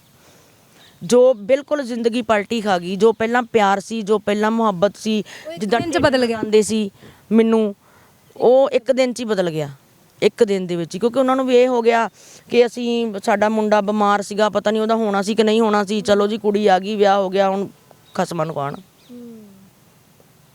ਉੱਥੋਂ ਫਿਰ ਮੇਰਾ ਸਮਝ ਲਓ ਵੀ ਸੰਘਰਸ਼ ਸ਼ੁਰੂ ਹੋ ਗਿਆ ਕਿ ਮੈਨੂੰ ਪਤਾ ਲੱਗ ਗਿਆ ਮੇਰਾ ਖੁਦ ਡੱਡੂ ਵਾਲਾ ਹਾਲ ਹੋ ਗਿਆ ਵੀ ਜਿਹੜਾ ਸਿਰਫ ਉੱਪਰ ਨੂੰ ਛਲਾਂਗਾ ਮਾਰ ਸਕਦਾ ਸੀ ਪਰ ਬਾਹਰ ਨਹੀਂ ਨਿਕਲ ਸਕਦਾ ਸੀ। ਤੁਸੀਂ ਇਹ ਵੀ ਦੱਸਦੇ ਹੋ ਕਿ ਉਹ ਤੋਂ ਅਗਲੇ ਦਿਨਾਂ ਦੇ ਵਿੱਚ ਹੀ ਤੁਹਾਡੇ ਕੋਲ ਗਹਿਣੇ ਗੁਣੇ ਵੀ ਲੈ ਲਏ? ਹਾਂਜੀ, ਅਗਲੇ ਦਿਨ ਤੁਸੀਂ ਮੰਨਣਾ ਨਹੀਂ ਕਿ ਹਫ਼ਤਾ ਤੱਕ ਮੇਰੀ ਮੈਰਿਜ ਨੂੰ ਹੋਇਆ ਸੀ। ਉੱਥੇ ਮੇਰੇ ਪੇਕਿਆਂ ਦੇ ਵਿੱਚ ਮੈਨੂੰ ਸੈੱਟ ਸੁੱਟ ਪਾਏ ਗਏ, ਮੁੰਦਰੀਆਂ ਪਾਈਆਂ ਗਈਆਂ। ਮੇਰੀ ਦਿਖਾਵਾ ਇੰਨਾ ਸੀ ਨਾ ਕਿ ਮੇਰੀ ਇੰਗੇਜਮੈਂਟ ਦੀ ਮੁੰਦਰੀ ਹੀ 1 ਤੋਲੇ ਦੀ ਸੀ। ਅੱਛਾ। ਤੇ ਮੇਰੇ ਘਰਦਿਆਂ ਨੂੰ ਵੀ ਇਹ ਸੀਗਾ, ਹਾਂ ਬਹੁਤ ਕਰਦੇ ਬਹੁਤ ਕਰਦੇ ਬਹੁਤ ਕਰਦੇ। ਅੱਧਾ ਕਿਲੋ ਦੀਆਂ ਮੇਰੀਆਂ ਝਾਂਜਰਾਂ ਹੀ ਸੀ, ਜਿਹੜੀਆਂ ਅੱਜ ਵੀ ਉੱਥੇ ਪਈਆਂ, ਮੇਰੇ ਸਹੁਰਿਆਂ ਦੇ ਕੋਲ ਹੀ ਪਈਆਂ ਹੋਈਆਂ ਨੇ। ਮੈਂ ਦੇਖੀਆਂ ਵੀ ਨਹੀਂ 21 ਸਾਲਾਂ ਦੇ ਵਿੱਚ। ਪਰ ਮੈਨੂੰ ਕੋਈ ਲਾਲਚ ਹੀ ਨਹੀਂ ਸੀ। ਮੈਨੂੰ ਤਾਂ ਇਹ ਸੀਗਾ ਮੈਨੂੰ ਪਿਆਰ ਮਿਲਣਾ ਚਾਹੀਦਾ। ਮੈਂ ਤਾਂ ਪਿਆਰ ਦੀ ਭੁੱਖੀ ਸੀ। ਮੈਂ ਤਾਂ ਇਸੇ ਕਰਕੇ ਮੈਰਿਜ ਕਰਾਈ ਸੀ। ਹਾਂ, ਮੈਨੂੰ ਸਹੁਰੇ ਪਿਆਰ ਕਰਦੇ, ਪਰ ਉਹ ਪਿਆਰ ਮੈਨੂੰ ਅੱਜ ਤੱਕ ਨਹੀਂ ਮਿਲਿਆ ਜਿਹਦੀ ਮੈਂ ਹੱਕਦਾਰ ਸੀ। ਅੱਛਾ, ਅੱਗੇ ਵੀ ਬਹੁਤ ਕੁਝ ਹੁੰਦਾ ਜ਼ਿੰਦਗੀ ਦੇ ਵਿੱਚ, ਹੈ ਨਾ? ਬਸ ਹਫ਼ਤਾ ਕੁ ਹੋਇਆ। ਰਿਸ਼ਤੇਦਾਰ ਮੈਂ ਸ਼ਰੇਆਮ ਕਹਿੰਦੀ ਹਾਂ, ਮੇਰੀ ਮਾਮੀ ਸੱਸ ਨੇ ਕਿਹਾ ਸੀ। ਮੇਰੀ ਸੱਸ ਬਹੁਤ ਦਿਲ ਦੀ ਚੰਗੀ ਸੀਗੀ, ਭੋਲੀ ਸੀ, ਮਗਰ ਲੱਗ ਜਾਂਦੀ ਸੀ। ਮੇਰੀ ਮਾਮੀ ਸੱਸ ਨੇ ਕਿਹਾ ਸੀਗਾ, ਕੁੜੀ ਮੈਨੂੰ ਤੇਜ਼ ਲੱਗਦੀ ਹੈ, ਤੂੰ ਗਹਿਣਾ ਵਾਪਸ ਲੈ ਕੇ ਪਿੰਡ ਭੱਜੂਗੀ, ਤੁਸੀਂ ਕੀ ਕਰ ਲੋਗੇ? ਅੱਛਾ। ਤਾਂ ਉਹਦੇ ਬੈਠੇ ਹੀ ਮਾਮੀ ਦੇ ਬੈਠੇ ਹੀ ਮੰਮੀ ਨੇ ਮੇਰੇ ਕੋਲ ਸਾਰਾ ਕੁਝ ਲੈ ਲਿਆ ਸੀ। ਉਸ ਤੋਂ ਬਾਅਦ ਨਹੀਂ ਮੈਂ ਦੇਖਿਆ, ਅੱਜ ਤੱਕ ਨਹੀਂ ਦੇਖਿਆ। ਤੁਸੀਂ ਕਹਿੰਦੇ ਵੀ ਮੇਰੇ ਕੋਲ ਵਿਆਹ ਦਾ ਇੱਕ ਵੀ ਗਹਿਣਾ ਨਹੀਂ ਹੈਗਾ, ਬਰੀ ਵੀ ਤੁਹਾਡੇ ਕੋਲ ਲੈ ਲਈ, ਉਹ ਸਾਲ ਪਹਿਲਾਂ ਸੱਸ ਦੇ ਮਰਨ ਤੋਂ ਪਹਿਲਾਂ ਦੇਤੀ ਸਾਰਾ ਕੁਝ। ਫਿਰ ਮੇਰੀ ਨਾਨੀ ਜਦੋਂ ਦੂਜੇ ਮੁੰਡੇ, ਫਿਰ ਧੀ ਵੀ ਵਿਆਹਤੀ। ਫਿਰ ਦੂਜੇ ਮੁੰਡੇ ਦੀ ਜਦੋਂ ਮੈਰਿਜ ਹੋ ਗਈ, ਉਦੋਂ ਮੇਰੀ ਨਾਨੀ ਸੱਸ ਨੇ ਕਿਹਾ ਸੀ ਮੇਰੀ ਸੱਸ ਨੂੰ ਕਿ ਉਹਨੂੰ ਉਹਦਾ ਹੱਕ ਦੇ ਦੇ। ਤੇ ਫਿਰ ਮੇਰੀ ਸੱਸ ਚੁੱਪ ਕਰ ਗਈ। ਦੋਨਾਂ ਨੂੰਹਾਂ ਨੂੰ ਉਹਨਾਂ ਦਾ ਹੱਕ ਮਿਲਿਆ, ਮੈਨੂੰ ਮੇਰਾ ਨਹੀਂ ਮਿਲਿਆ। ਨਾ ਮੈਂ ਆਸ ਰੱਖਦੀ ਹਾਂ। ਮੈਨੂੰ ਉਸ ਪਰਮਾਤਮਾ ਤੇ ਮੈਨੂੰ ਆਪਣੇ ਬੱਚਿਆਂ ਦੀ ਕਾਮਯਾਬੀ ਤੇ ਮੇਰੇ ਬੱਚਿਆਂ ਨੇ ਸਭ ਕੁਝ ਦੇ ਦੇਣਾ। ਅੱਛਾ, ਜਦੋਂ ਤੁਹਾਡੇ ਹਸਬੈਂਡ ਬਿਮਾਰ ਸੀ, ਤੁਸੀਂ ਉਸ ਟਾਈਮ ਦੇ ਵਿੱਚ ਉਹਨਾਂ ਦਾ ਹੱਥ ਫੜਿਆ ਤੇ ਤੁਸੀਂ ਦੱਸਦੇ ਸੀਗੇ ਕਿ ਜਦੋਂ ਵਿਆਹ ਹੁੰਦਾ ਉਸ ਤੋਂ ਬਾਅਦ ਰਿਸ਼ਤੇਦਾਰ ਕਹਿਣ ਲੱਗੇ ਤੁਸੀਂ ਕਿੱਦਾਂ ਦੀ ਲੱਭੀ ਆ, ਮੁੰਡਾ ਇੰਨਾ ਸੋਹਣਾ, ਇਹ ਕਿਹੋ ਜਿਹੀ ਲੱਭੀ, ਇਹ ਸੋਹਣੀ ਨਹੀਂ ਹੈਗੀ, ਐਦਾਂ ਕਹਿੰਦੇ ਸੀਗੇ? ਹਾਂ, ਬਿਲਕੁਲ। ਰਿਸ਼ਤੇਦਾਰਾਂ ਨੂੰ ਇਹ ਸੀਗਾ ਕਿ ਹਾਂ, ਉਹਨਾਂ ਨੂੰ ਤਾਂ ਮੇਨ ਗੱਲ ਇਹ ਸੀ ਕਿਉਂਕਿ ਕਿਰਾਏ ਤੇ ਰਹਿੰਦੇ ਸੀ। ਉਹਨਾਂ ਨੂੰ ਇਹ ਸੀਗਾ ਕਿ ਇਹਦਾ ਕਿਹੜਾ ਹੋਣਾ, ਬਿਮਾਰੀ ਦਾ ਮਾਰਿਆ ਹੋਇਆ ਵਾ। ਉਹ ਜਦੋਂ ਤੁਹਾਨੂੰ ਪਤਾ ਵਾ ਕਿ ਸ਼ਰੀਕ ਤਾਂ ਸ਼ਰੀਕ ਹੀ ਹੁੰਦਾ, ਪਰ ਇਹਨਾਂ ਨੂੰ ਸਮਝ ਨਹੀਂ ਸੀ ਆਈ ਕਿ ਇੱਕ ਕੁੜੀ ਨੇ ਸਾਡੇ ਬੱਚੇ ਨੂੰ ਜ਼ਿੰਦਗੀ ਦਿੱਤੀ ਆ। ਕਿਉਂਕਿ ਵਿਆਹ ਤੋਂ ਦੂਜੇ ਦਿਨ ਹੀ ਦਵਾਈ ਦੀ ਜ਼ਿੰਮੇਵਾਰੀ ਮੇਰੀ ਸੀ। ਸਵੇਰੇ ਵੀ ਦੇਣੀ ਉਹਨੂੰ, ਸ਼ਾਮੀ ਵੀ ਦਵਾਈ ਦੇਣੀ, ਉਹਦਾ ਪੂਰਾ ਧਿਆਨ ਰੱਖਣਾ। 3 ਸਾਲ ਮੈਂ ਦਵਾਈ ਖਵਾਈ ਉਹਨੂੰ ਦਿਮਾਗ ਦੀ ਬਿਮਾਰੀ ਦੀ, ਆਪਣੀ ਜ਼ਿੰਮੇਵਾਰੀ ਤੇ। ਹਾਂ, ਲਿਆ ਕੇ ਜ਼ਰੂਰ ਡੈਡੀ ਦਿੰਦੇ ਸੀ, ਪਰ ਖਵਾਉਣ ਦੀ ਜ਼ਿੰਮੇਵਾਰੀ ਮੇਰੀ ਹੁੰਦੀ ਸੀ ਟਾਈਮ ਸਿਰ। ਫਿਰ 3 ਸਾਲ ਤੋਂ ਬਾਅਦ ਡਾਕਟਰ ਧਨੂਕਾ ਬਹੁਤ ਮਸ਼ਹੂਰ ਆਪਣੇ ਲੁਧਿਆਣੇ 'ਚ, ਐਪੀਲੈਪਸੀ ਦਾ ਸਪੈਸ਼ਲਿਸਟ, ਉਹਨਾਂ ਨੇ ਫਿਰ 3 ਸਾਲ ਬਾਅਦ ਗਿਆ ਸੀ, ਕੁੜੀਏ ਬੇਫਿਕਰ ਹੋ ਜਾ, ਬੰਦਾ ਤੇਰਾ ਠੀਕ ਆ। ਹਾਂਜੀ। ਤੁਸੀਂ ਇਹ ਵੀ ਦੱਸ ਦਿਓ ਕਿ ਫਿਰ ਇੱਕ ਟਾਈਮ ਇਦਾਂ ਦਾ ਵੀ ਹੁੰਦਾ ਵੀ ਉਹ ਬਾਹਰ ਕਿਤੇ ਰਿਲੇਸ਼ਨ ਬਣ ਜਾਂਦੇ, ਹੈ ਨਾ? ਬਿਲਕੁਲ ਜੀ। ਇੱਕ ਬੇਟਾ ਮੇਰਾ ਸੀਗਾ 2.5 ਸਾਲ ਦਾ, ਇੱਕ ਬੇਟਾ ਮੇਰਾ ਸੀਗਾ ਪੌਣੇ 2 ਸਾਲ, 1.5 ਸਾਲ ਦਾ ਸੀਗਾ। ਜਦੋਂ ਮੇਰੇ ਹੀ ਕਹਿੰਦੇ ਹੁੰਦੇ ਸ਼ਰੀਕ ਜਿਹੜਾ ਹੁੰਦਾ ਨਾ, ਮੇਰੀ ਮਾਂ ਕਹਿੰਦੀ ਹੁੰਦੀ ਸੀ ਕਿ ਸ਼ਰੀਕ ਇੱਕ ਬੇਦੀ ਨਹੀਂ ਗੱਡਦਾ, ਬਾਕੀ ਕੋਈ ਕਸਰ ਨਹੀਂ ਛੱਡਦਾ। ਮੈਂ ਸ਼ਰੇਆਮ ਕਹਿੰਦੀ ਹਾਂ ਕਿ ਮੇਰੇ ਹਸਬੈਂਡ ਦਾ ਮੈਂ ਆਪਣੇ ਕੰਨੀ ਸੁਣਿਆ ਸੀ, ਜਿਹਨੇ ਕਿਹਾ ਸੀ ਫਲਾਨੀ ਨਾਂ ਦੀ ਜਨਾਨੀ ਆ, ਉਹਨੂੰ ਤੂੰ ਹੀ ਪਟਾ ਸਕਦਾ। ਤੇ ਇਹ ਸੋਹਣਾ ਬਹੁਤ ਸੀਗਾ, ਇਹ ਨਿਆਣਾ ਸੀ, 21 ਸਾਲ ਦੀ ਤਾਂ ਉਮਰ ਸੀ। ਸ਼ਰਤ ਲਾਈ ਸੀ? ਸ਼ਰਤ 21 ਸਾਲ ਦੀ ਉਮਰ ਸੀ ਸਾਰੀ, ਕਿ ਉਹਨੂੰ ਪਟਾ ਕੇ ਦਿਖਾ। ਇਹ ਮੇਰਾ ਹਸਬੈਂਡ ਜਿਹੜਾ ਦਿਲ ਦਾ ਬਹੁਤ ਸਾਫ਼ ਆ, ਗੱਲਾਂ 'ਚ ਆ ਜਾਂਦਾ, ਕਿਉਂਕਿ 21 ਸਾਲ ਦੀ ਉਮਰ 'ਚ ਬੱਚੇ ਨੂੰ ਨਹੀਂ ਪਤਾ ਹੁੰਦਾ। ਤੇ ਇਹਨੇ ਉੱਥੇ ਕਿਤੇ ਫਸੂ ਦਿੱਤਾ ਇਹਦੇ ਨਾਲ। ਉਹ ਗੱਲਾਂ ਹੋਣ ਲੱਗ ਗਈਆਂ। ਨਵੇਂ ਉਦੋਂ ਫੋਨ ਚੱਲੇ ਸੀ, 2005 ਦੀ ਗੱਲ ਆ ਇਹ। ਨਵੇਂ ਫੋਨ ਚੱਲੇ ਸੀ ਇਹ, ਤਾਂ ਉਦੋਂ ਕੋਈ ਇਹਨੂੰ ਆਦਤ ਪੈ ਗਈ ਗੱਲਾਂ ਕਰਨ ਦੀ, ਕਿਉਂਕਿ ਮੇਰਾ ਤਾਂ ਕੰਮ ਇੱਕੋ ਸੀ, ਕੱਪੜੇ ਧੋਣੇ, ਭਾਂਡੇ ਮਾਂਜਣੇ ਤੇ ਰੋਣਾ, ਕਿਉਂਕਿ ਹਟਣੇ ਨਹੀਂ ਬੋਲਣੋਂ। ਸੱਸ ਨੇ ਉਹ ਵੀ ਆਪਣੀ ਜਗ੍ਹਾ ਸਹੀ ਸੀ, ਕਿਉਂਕਿ ਕਿਰਾਏ ਤੇ ਰਹਿੰਦੇ ਸੀ, ਕੰਮ ਕਾਰ ਹੈ ਨਹੀਂ ਸੀ, ਤੇ ਪੁੱਤ ਨੇ ਵਿਆਹ ਕਰਾ ਲਿਆ, ਇੱਕ ਬੱਚਾ 11 ਸਾਲ ਦਾ, ਇੱਕ ਬੱਚਾ 12 ਸਾਲ ਦਾ, ਕੁੜੀ 15 ਸਾਲ ਦੀ। ਸੱਸ ਨੇ ਤਾਂ ਆਪੇ ਹੀ ਪਾਗਲ ਹੋਣਾ, ਉਹ ਆਪਣੀ ਜਗ੍ਹਾ ਸਹੀ ਸੀ। ਇਸ ਕਰਕੇ ਮੈਂ ਉਹਨਾਂ ਦੇ ਕਦੀ ਜਵਾਬ ਨਹੀਂ ਸੀ ਦਿੱਤਾ, ਕਿਉਂਕਿ ਮੈਨੂੰ ਪਤਾ ਸੀ ਉਹ ਆਪਣੀ ਜਗ੍ਹਾ ਦੁਖੀ ਆ, ਕਿ ਹਜੇ ਪਹਿਲੇ ਬੱਚੇ ਪਲੇ ਨਹੀਂ, ਉੱਪਰੋਂ 2 ਮੇਰੇ ਜੰਮ ਗਏ, ਅਗਲੀ ਕੀ ਕਰੇ।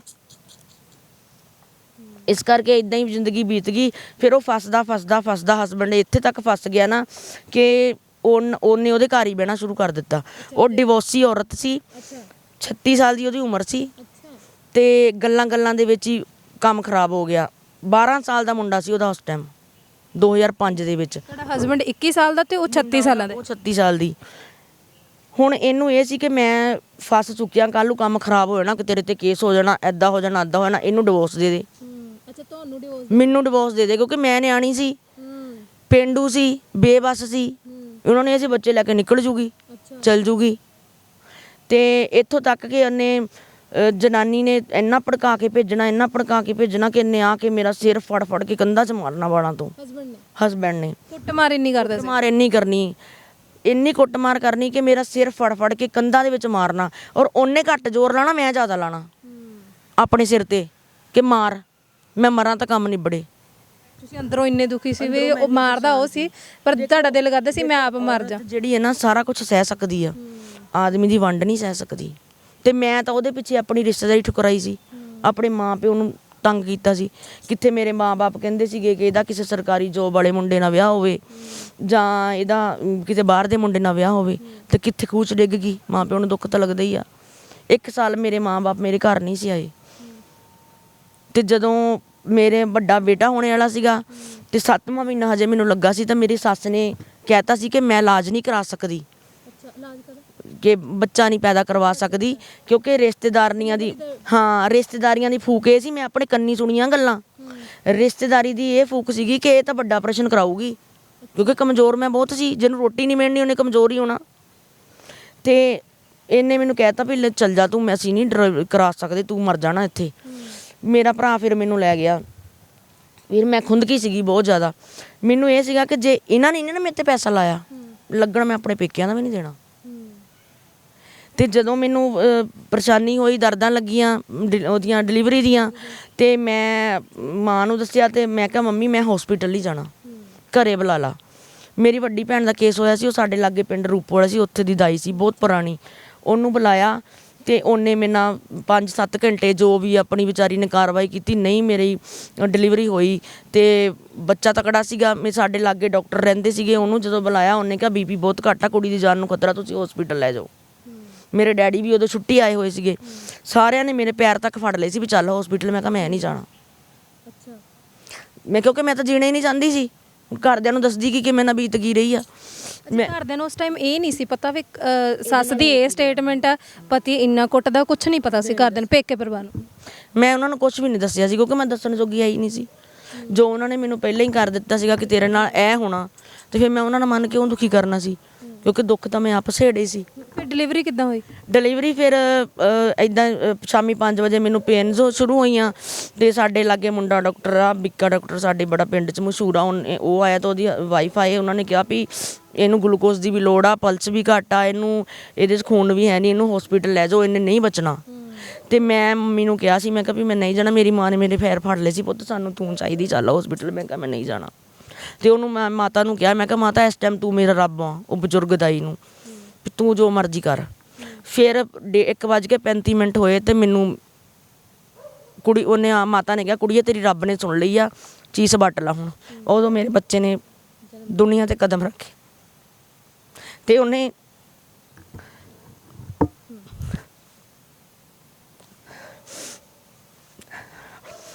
ਮਾਤਾ ਨੇ ਕਿਹਾ ਤੈਨੂੰ ਵਧਾਈਆਂ, ਰੱਬ ਨੇ ਤੈਨੂੰ ਪੁੱਤ ਦਿੱਤਾ। ਮੈਨੂੰ ਉਦੋਂ ਸਮਝ ਵੀ ਨਹੀਂ ਸੀ ਪੁੱਤ ਧੀ ਦੀ। ਬਸ ਇੰਨਾ ਕੁ ਕੰਨਾਂ 'ਚ ਗੂੰਜਦਾ ਸੀਗਾ ਕਿ ਰਿਸ਼ਤੇਦਾਰ ਕਹਿੰਦੇ ਸੀ ਇਹ ਲੰਮੀ ਪਈ ਰਹਿੰਦੀ, ਇਹਨੇ ਕੁੜੀ ਜੰਮਣੀ ਆ। ਬਸ ਇੰਨਾ ਕੁ ਦਿਮਾਗ 'ਚ ਸੀਗਾ। ਤੇ ਮੈਂ ਕਹਿੰਦੀ ਸੀ, ਪਰ ਮੈਂ ਇੱਕੋ ਗੱਲ ਕਹਿੰਦੀ ਸੀ, ਪਰਮਾਤਮਾ ਤੂੰ ਹੀ ਤੂੰ, ਤੂੰ ਹੀ ਤੂੰ। ਮੈਂ ਅੱਜ ਵੀ ਇਹੀ ਕਹਿੰਦੀ ਹਾਂ, ਪਰਮਾਤਮਾ ਤੂੰ ਹੀ ਤੂੰ। ਤੇ ਉਹਨੇ ਜਦੋਂ ਮੈਨੂੰ ਕਿਹਾ ਵੀ ਪੁੱਤ ਵਧਾਈਆਂ ਤੈਨੂੰ, ਤੂੰ ਸ਼ੇਰਨੀ ਆ, ਪੁੱਤ ਜੰਮਿਆ ਤੂੰ, ਜਦੋਂ ਉਹਨੂੰ ਤੋਲਿਆ ਤਾਂ 4.25 ਕਿਲੋ ਦਾ ਸੀ। ਅੱਛਾ ਬੇਟਾ ਤੁਹਾਡਾ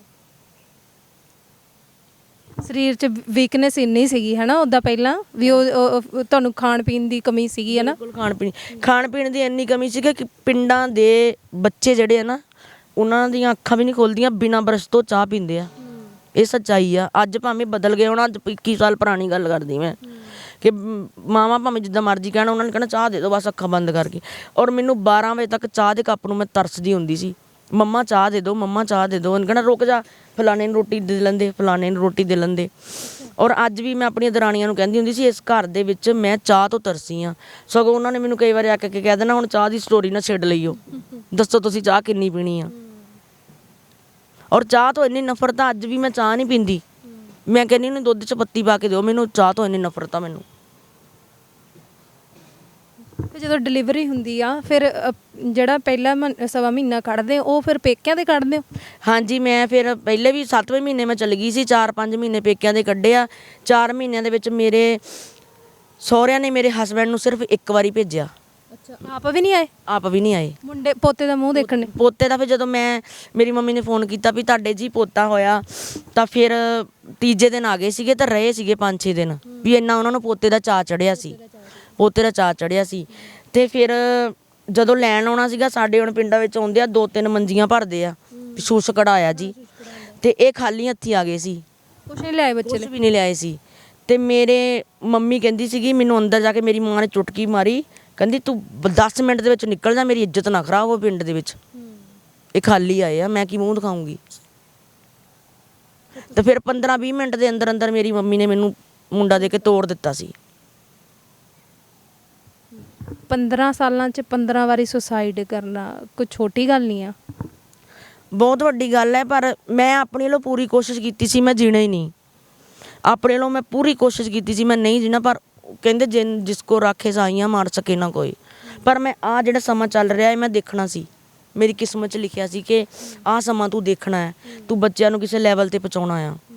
ਫਿਰ ਜਦੋਂ ਰਿਲੇਸ਼ਨਾਂ ਤੋਂ ਬਾਅਦ ਮੈਨੂੰ, ਕਿਉਂਕਿ ਮੈਨੂੰ ਸ਼ਹਿਰ ਦਾ ਪਤਾ ਨਹੀਂ ਸੀ, ਮੈਨੂੰ ਕਦੀ ਲੈ ਕੇ ਨਹੀਂ ਗਏ ਸੀ, ਮੈਂ ਕਿੱਥੋਂ ਲੱਭਦੀ ਕਿੱਥੇ ਇਹ ਜਾਂਦਾ ਤਾਂ ਕਿੱਥੇ ਟਾਈਮ ਬਤੀਤ ਕਰਦਾ, ਕਿਉਂਕਿ ਮੈਨੂੰ ਸ਼ਹਿਰ ਦੇ ਚੌਂਕ ਤੋਂ ਸਿਵਾਏ ਪਤਾ ਹੀ ਨਹੀਂ ਸੀ ਕੁਝ ਵੀ, ਕਦੀ ਮੈਂ ਬਾਹਰ ਹੀ ਨਹੀਂ ਨਿਕਲੀ ਸੀ।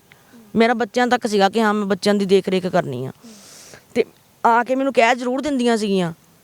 ਅੱਜ ਤੋਂ 5 ਸਾਲ ਪਹਿਲਾਂ ਵੀ ਮੇਰੀਆਂ ਨੇ ਮੈਨੂੰ ਕਹਿ ਦੇਣਾ ਕਿ ਫਲਾਨੀ ਜਗ੍ਹਾ ਸੀ ਬੈਠਾ, ਫਲਾਨੀ ਜਗ੍ਹਾ ਸੀ, ਫਲਾਨੀ ਜਗ੍ਹਾ ਜਾਂਦਾ। ਜੇ ਮੈਂ ਕਹਿਣਾ ਦੱਸੋ ਐਡਰੈਸ ਕਿੱਥੇ, ਉਹ ਕਿਸੇ ਨੇ ਦੱਸਣਾ ਨਹੀਂ। ਲੁੱਤੀ ਲਾ ਦੇਣੀ ਇੱਕ ਹਿਸਾਬ ਦੀ, ਕਿ ਇਹ ਨਹੀਂ ਦੱਸਣਾ ਵੀ ਕਿੱਥੇ। ਪੂਰਾ ਟੀਕਾ ਲਾ ਦੇਣਾ ਡਿਪਰੈਸ਼ਨ ਦਾ, ਪਰ ਦੱਸਣਾ ਨਹੀਂ ਕਿੱਥੇ ਆ। ਜੇ ਮੇਰੇ ਆਪਣੇ ਹੁੰਦੇ, ਕੋਈ ਵੀ ਮੇਰਾ ਸਕਾ ਹੁੰਦਾ, ਮੇਰੀ ਫੜਦਾ ਬਾਂਹ, ਜਿੱਦਾਂ ਮੈਂ ਪਾਲੇ ਸੀ, ਦਿਓਰ ਪਾਲੇ ਸੀ, ਐਡੇ ਐਡੇ ਜਵਾਨ ਕੀਤੇ ਪਾਲ ਕੇ, ਮੇਰੀ ਫੜਦੇ ਬਾਂਹ ਤਾਂ ਉਹਦੇ ਘਰ ਜਾਂਦੇ ਕਿ ਆਹ ਭਾਬੀ ਆ, ਤੂੰ ਕਰ ਲਾ ਇਲਾਜ, ਉਹਦੀ ਕੀ ਮਜਾਲ ਸੀ। ਪਰ ਮੈਂ ਵੀ ਇੱਕ ਗੱਲ ਕਹੀ ਸੀ, ਜੇ ਮੈਂ ਕੁਛ ਨਹੀਂ ਨਾ ਕਰ ਸਕਦੀ, ਤੇਰੀ ਹਿੱਕ ਤੇ ਬੈਠੀ ਡਿਵੋਰਸ ਮੈਂ ਵੀ ਨਹੀਂ ਦੇਣਾ। ਕਹਾਏਂਗੀ ਤੂੰ ਰਖੇਲ ਹੀ, ਜਨਾਨੀ ਨਹੀਂ ਬਣ ਪਾਏਂਗੀ। ਉਹਨੂੰ ਤੁਸੀਂ ਦੂਜੀ ਔਰਤ ਨੂੰ ਇੱਦਾਂ ਕਿਹਾ? ਹਾਂ, ਦੂਜੀ ਔਰਤ ਨੂੰ ਮੈਂ ਕਾਲ ਤੇ ਕਿਹਾ, ਮੈਂ ਕਿਹਾ ਨਾ ਮੈਂ ਮਰਨਾ ਆ, ਨਾ ਮੈਂ ਡਿਵੋਰਸ ਦੇਣਾ ਆ, ਤੇਰੀ ਹਿੱਕ ਤੇ ਬੈਠੀ ਆ, ਸਾਰੀ ਜ਼ਿੰਦਗੀ ਤੂੰ ਰਖੇਲ ਕਹਾਏਂਗੀ। ਔਰ ਕਹਾਂਦੀ ਵੀ ਆ, ਅੱਜ ਵੀ ਮੈਂ ਬੈਠੀ ਆ ਹਿੱਕ ਦੇ ਉੱਤੇ।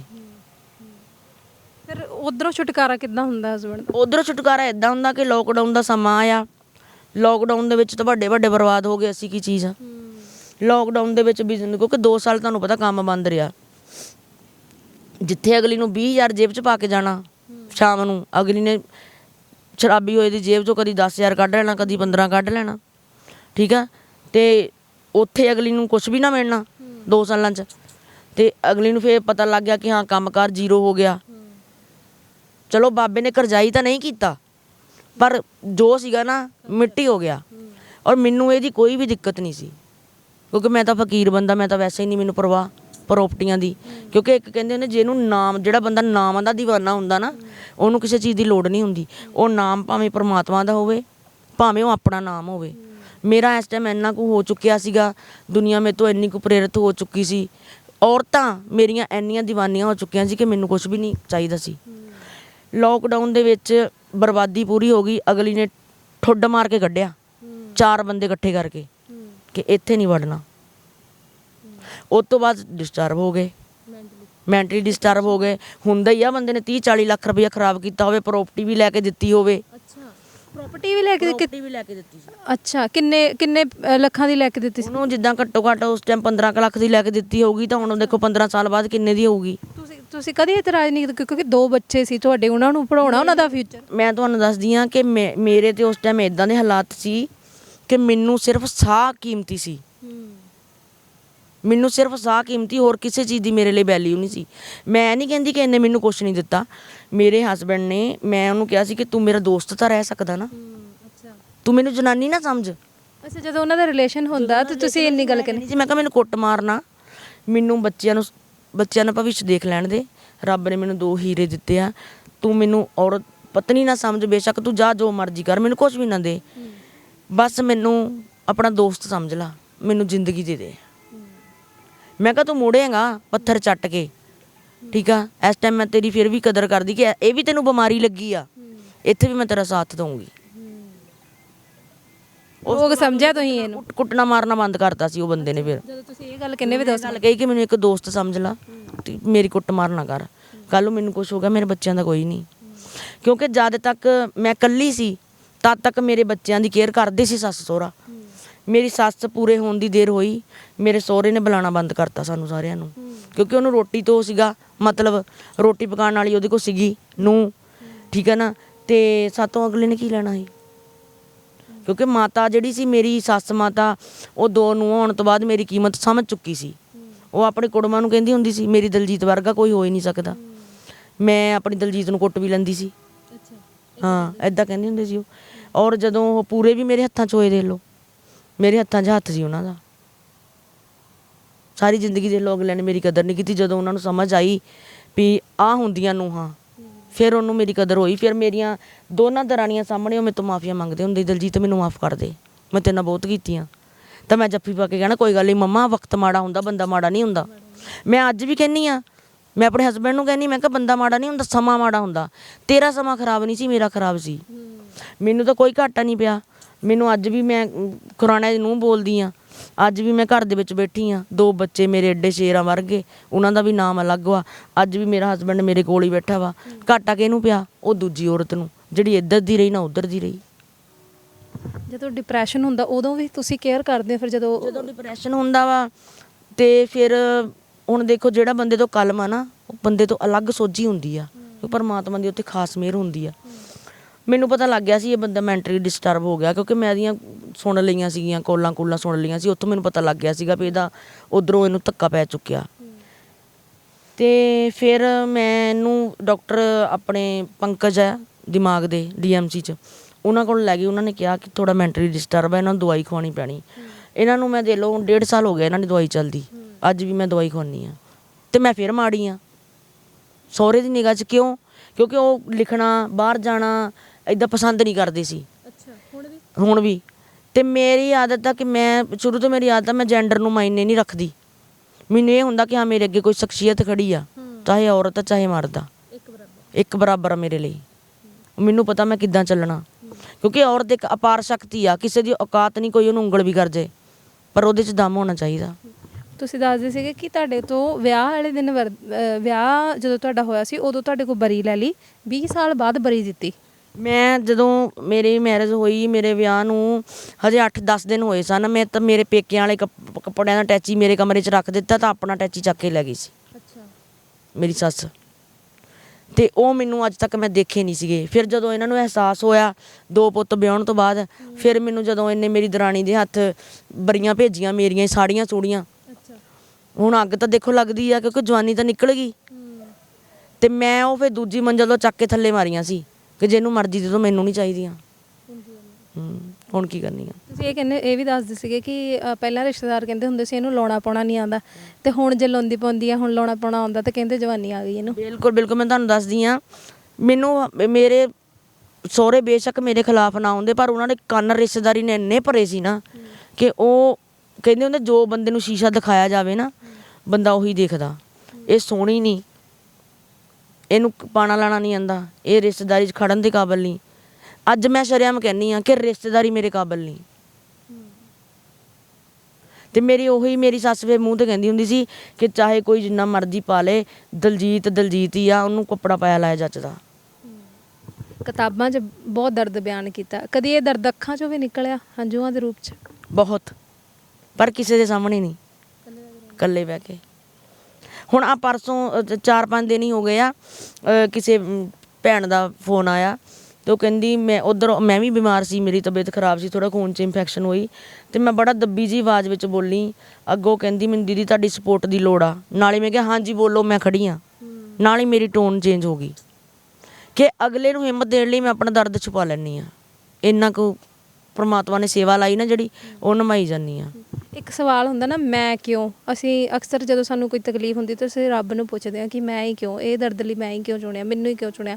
ਤੁਸੀਂ ਕਦੀ ਸਵਾਲ ਕੀਤੇ ਰੱਬ ਨੂੰ ਇਹ? ਨਹੀਂ, ਮੈਂ ਪਰਮਾਤਮਾ ਨੂੰ ਇਹ ਕਹਿੰਦੀ ਆ ਕਿ ਪਰਮਾਤਮਾ ਜੇ ਤੂੰ ਦੁੱਖ ਦਿੱਤੇ ਆ ਨਾ, ਤੇ ਮੈਨੂੰ ਇੱਕ ਚੀਜ਼ ਦਿੱਤੀ ਆ, ਜਿਗਰਾ, ਸਹਿਣ ਦਾ ਜਿਗਰਾ ਦਿੱਤਾ। ਕਿਉਂਕਿ ਕਹਿੰਦੇ ਨਹੀਂ ਕਿ ਸਾਡੇ ਦਰ ਵੀ ਮੁਹੱਬਤ ਆਈ ਸੀ, ਹੱਥ ਕਲਮ ਫੜਾ ਕੇ ਚਲੀ ਗਈ, ਸਭ ਦੇ ਦਿੱਤੇ ਦਰਦਾਂ ਦੇ ਲਈ ਮਲਮ ਫੜਾ ਕੇ ਚਲੀ ਗਈ।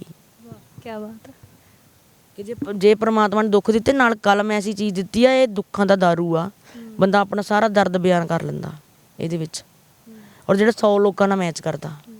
ਆਪਣੀ ਜ਼ਿੰਦਗੀ ਤੋਂ ਕੋਈ ਸ਼ਿਕਵਾ ਹੈਗਾ ਕਿ ਕੋਈ ਡਿਸੀਜਨ ਗਲਤ ਲਿਆ ਹੋਵੇ ਜ਼ਿੰਦਗੀ ਦੇ ਵਿੱਚ? ਨਹੀਂ, ਕੋਈ ਸ਼ਿਕਵਾ ਨਹੀਂ, ਕਿਉਂਕਿ ਮੈਂ ਇਹ ਚਾਹੁੰਦੀ ਆ ਜਿਹੜਾ ਗੁਰਬਾਣੀ ਪੜ੍ਹਦਾ ਨਾ, ਉਹਦੇ ਨਾਲ ਰੱਟਾ ਮਾਰ ਕੇ ਉਹ 'ਤੇ ਅਸਰ ਨਹੀਂ ਹੁੰਦਾ। ਜਿਹੜਾ ਬੰਦਾ ਸਮਝ ਕੇ ਪੜ੍ਹਦਾ ਨਾ, ਉਹ 'ਤੇ ਬਹੁਤ ਅਸਰ ਹੁੰਦਾ। ਔਰ ਮੈਂ ਗੁਰਬਾਣੀ ਨੂੰ ਸਮਝ ਕੇ ਪੜ੍ਹਦੀ ਹਾਂ, ਉਹ ਮੇਰੇ 'ਤੇ ਪੂਰਾ ਅਸਰ ਆ। ਮੇਰਾ ਬੇਟਾ ਜੂਡੋ ਦੇ ਵਿੱਚ ਚੈਂਪੀਅਨ ਆ। ਜਦੋਂ ਕਿਤੇ ਨਾਲ ਪੜ੍ਹਦਾ ਵੀ ਆ, ਸਾਰਾ ਕੁਝ ਹੀ ਕਰਦਾ, ਜਦੋਂ ਕਿਤੇ ਥੋੜ੍ਹਾ ਨੈਗੇਟਿਵ ਜਿਹਾ ਹੋ ਜਾਂਦਾ ਨਾ, ਤਾਂ ਮੈਂ ਕਹਿੰਦੀ ਉਹਨੂੰ ਕੀ ਪ੍ਰੋਬਲਮ ਆ, ਕੀ ਹੋ ਜਾਊਗਾ, ਜਾਨ ਚਲ ਜੂਗੀ। ਜਦ ਅਸੀਂ ਇੱਕ ਮੰਜ਼ਿਲ 'ਤੇ ਪਹੁੰਚਣਾ ਹੀ ਆ, ਫਿਰ ਉਸ ਮੰਜ਼ਿਲ ਤੱਕ ਪਹੁੰਚਣ ਲਈ ਭਾਵੇਂ ਅਸੀਂ 10 ਵਾਰੀ ਡਿੱਗੀਏ, ਸਾਡਾ ਮੇਨ ਮਕਸਦ ਕੀ ਆ, ਉਸ ਮੰਜ਼ਿਲ ਤੱਕ ਪਹੁੰਚਣਾ। ਇਸ ਕਰਕੇ ਮੈਂ ਹਿੰਮਤ ਨਹੀਂ ਹਾਰੀ। ਜੋ ਮੇਰੇ 'ਤੇ ਦੁੱਖ ਆਇਆ, ਮੈਂ ਉਹ ਪੂਰੇ ਜਿਗਰੇ ਨਾਲ ਨਿਭਾਇਆ। ਪਾਪਾ ਨੂੰ ਕੈਂਸਰ ਦੀ ਸ਼ਿਕਾਇਤ ਹੋ ਗਈ ਸੀ ਤੇ ਪਾਪਾ ਦਾ ਮੈਨੂੰ ਫੋਨ ਆਇਆ ਕਿ ਤੂੰ ਪਿੰਡ ਆ ਜਾ, ਮੈਨੂੰ ਤੇਰੇ ਨਾਲ ਬਹੁਤ ਜ਼ਰੂਰੀ ਕੰਮ ਆ। ਕਿਉਂਕਿ ਉਹ ਮੈਨੂੰ ਪੁੱਤ ਸਮਝਦੇ ਸੀ। ਉਹਨਾਂ ਨੇ ਮੈਨੂੰ ਇਕੱਲੇ ਬਿਠਾਇਆ, ਉਹਨਾਂ ਨੇ ਮੈਨੂੰ ਦੱਸਿਆ, ਕਹਿੰਦੇ ਮੈਂ ਟੈਸਟ ਕਰਾਇਆ, ਮੈਨੂੰ ਕੈਂਸਰ ਆ। ਮੈਂ ਕਿਹਾ ਡੈਡੀ ਦੇਖੋ, ਬਿਮਾਰੀ ਤਾਂ ਤੁਹਾਨੂੰ ਲੱਗ ਹੀ ਗਈ ਆ। ਕੈਂਸਰ ਦਾ ਮਤਲਬ ਮੌਤ। ਇਹ ਤੋਂ ਜੇ ਤਾਂ ਤੁਸੀਂ ਹੁਣ ਜਾਂ ਤਾਂ ਜਿਹੜੇ ਤੁਹਾਡੇ ਟਾਈਮ ਹੈਗਾ ਵਾ, ਜਾਂ ਹੱਸ ਕੇ ਕੱਟ ਲਓ ਜਾਂ ਰੋ ਕੇ ਕੱਟ ਲਓ, ਜਾਣਾ ਤਾਂ ਹੈ ਹੀ। ਤੇ ਮੇਰੇ ਡੈਡੀ ਨੇ ਮੇਰੇ ਥਾਪੀ ਮਾਰ ਕੇ ਪਿੱਠ ਤੇ ਜੱਫੀ ਪਾਈ ਸੀ, ਕਹਿੰਦੇ ਜਾ, ਮੇਰੇ ਮੂੰਹ ਤੇ ਸ਼ਿਕਵਾ ਨਹੀਂ ਆਊ। ਗੱਲ ਕੀਤੀ ਕਮਰੇ ਚੋਂ ਨਿਕਲ ਕੇ ਕਿ ਇੱਦਾਂ ਕਰਕੇ ਮੈਨੂੰ ਬਿਮਾਰੀ ਆ। ਅਸੀਂ ਚਲੋ 1.5-2 ਸਾਲ ਉਹਨਾਂ ਦਾ ਇਲਾਜ ਕਰਾਇਆ। ਬਹੁਤ ਤਕੜੇ ਸੀਗੇ, ਕਿਉਂਕਿ ਫੌਜ 'ਚੋਂ ਰਿਟਾਇਰ ਸੀ। ਬਹੁਤ ਤਕੜੇ ਸੀਗੇ, ਕਿ ਇੰਨਾ ਤਕੜੇ ਸੀਗੇ ਕਿ ਕੋਈ ਕਹਿ ਨਹੀਂ ਸਕਦਾ ਸੀ ਇਹਨਾਂ ਨੂੰ ਕੈਂਸਰ ਆ। ਫਿਰ ਜਿੱਥੇ ਜਾਣਾ, ਮੈਂ ਉਹਨਾਂ ਨੂੰ ਕਦੀ ਪਹਿਲਾਂ ਦੇਸੀ ਦਵਾਈਆਂ ਖਵਾਉਣੀਆਂ, ਮੈਂ ਹੀ ਨਾਲ ਜਾਣਾ। ਐਂਡ ਤੱਕ ਲਾਸਟ ਟਾਈਮ ਜਦੋਂ ਉਹਨਾਂ ਨੂੰ ਬ੍ਰੇਨ ਅਟੈਕ ਹੋਇਆ ਨਾ, ਕੈਂਸਰ ਨਾਲ ਨਹੀਂ ਮਰੇ ਸੀ, ਬ੍ਰੇਨ ਅਟੈਕ ਨਾਲ ਮਰੇ ਸੀ। ਉਹਨਾਂ ਨੂੰ ਬ੍ਰੇਨ ਅਟੈਕ ਹੋਇਆ ਸੀਗਾ ਤੇ ਜਲੰਧਰ ਡਾਕਟਰ ਨੇ ਮੈਨੂੰ ਕੈਪੀਟਲ ਹੌਸਪੀਟਲ ਦੇ ਵਿੱਚ ਕਿਹਾ ਕਿ ਇਹਨਾਂ ਦੇ ਨਾਲ ਕੋਈ ਬੰਦਾ ਹੈਗਾ। ਮੈਂ ਕਿਹਾ ਮੈਂ ਹੀ ਹਾਂ। ਕਹਿੰਦੇ ਜੇ ਮੈਂ ਤੁਹਾਨੂੰ ਕੁਛ ਦੱਸਾਂ ਤੁਸੀਂ ਬਰਦਾਸ਼ਤ ਕਰ ਲਓਗੇ? ਮੈਂ ਕਿਹਾ ਦੇਖੋ ਸਰ, ਜੇ ਮੈਂ ਲੈ ਕੇ ਆਈ ਤਾਂ ਮੈਂ ਬਰਦਾਸ਼ਤ ਵੀ ਕਰੂੰਗੀ। ਮੈਂ ਕਿਹਾ ਤੁਸੀਂ ਮੈਨੂੰ ਪੁੱਤ ਹੀ ਸਮਝੋ। ਕਹਿੰਦੇ ਇਹਨਾਂ ਦਾ ਬ੍ਰੇਨ ਅਟੈਕ ਹੋਇਆ ਇਹਨਾਂ ਨੂੰ, ਤੇ ਜਿਹਦੇ ਨਾਲ ਇਹਨਾਂ ਦਾ ਸਾਰਾ ਲੀਵਰ ਵਗੈਰਾ, ਗੁਰਦੇ ਵਗੈਰਾ ਸਾਰਾ ਕੁਝ ਫੇਲ ਹੋ ਗਿਆ, ਤੇ ਇਹਨਾਂ ਨੇ ਹੁਣ ਠੀਕ ਨਹੀਂ ਹੋਣਾ। ਤੇ ਚਾਹੇ ਇਹਨਾਂ ਨੂੰ 15 ਦਿਨ ਸਾਹ ਚੱਲਣਗੇ, ਚਾਹੇ 20 ਦਿਨ ਚੱਲਣਗੇ, ਘਰ ਲਿਜਾਣ ਦਾ ਕੋਈ ਫਾਇਦਾ ਨਹੀਂ, ਕਿਉਂਕਿ ਡਾਇਲਿਸਿਸ ਆ ਇਹਨਾਂ ਦਾ। ਬਾਥਰੂਮ ਡਾਇਲਿਸਿਸ ਤੋਂ ਬਿਨਾਂ ਨਿਕਲਣਾ ਨਹੀਂ ਹੈਗਾ, ਠੀਕ ਹੈ ਨਾ। ਇਹ ਸਮਝ ਲਓ ਇੱਕ ਡੈੱਡ ਬੋਡੀ ਆ, ਕਿਉਂਕਿ ਡੈਡੀ ਬਸੁਰਤ ਹੋ ਚੁੱਕੇ ਸੀਗੇ। ਫਿਰ ਮੈਨੂੰ ਦੇਖ ਲਓ ਕਿ ਜਦੋਂ ਧੀ ਦੇ ਮਾਂ ਦਾ ਜਾਂ ਪਿਤਾ ਦਾ ਜਾਂ ਕਿਸੇ ਦਾ ਵੀ ਦੇਹਾਂਤ ਹੁੰਦਾ ਹੈ ਨਾ, ਤੇ ਉਹਦੇ ਹਸਬੈਂਡ ਨੂੰ ਫੋਨ ਆਉਂਦਾ ਜਾਂ ਉਹਦੇ ਸਹੁਰੇ ਨੂੰ ਆਉਂਦਾ ਕਿ ਸਾਡੀ ਧੀ ਨੂੰ ਕੁਛ ਹੋ ਨਾ ਜਾਵੇ ਸੁਣ ਕੇ। ਔਰ ਕੈਪੀਟਲ ਹੌਸਪੀਟਲ 'ਚੋਂ ਡਾਕਟਰ ਦਾ ਮੈਨੂੰ ਫੋਨ ਆਇਆ ਸੀ, ਯੂਅਰ ਫਾਦਰ ਇਜ਼ ਨੋ ਮੋਰ। ਔਰ ਮੈਂ ਰੋਟੀਆਂ ਪਕਾਉਂਦੀ ਨੇ ਆਪਣੇ ਹਸਬੈਂਡ ਨੂੰ ਕਿਹਾ ਸੀ, ਮੈਂ ਕਿਹਾ ਚਲੋ ਚਲੀਏ। ਕਹਿੰਦੇ ਕਿੱਥੇ? ਮੈਂ ਕਿਹਾ ਡੈਡੀ ਹੈ ਨਹੀਂ ਗੇ। ਉਹ ਪਰਮਾਤਮਾ ਦੀ ਮਿਹਰ ਆ।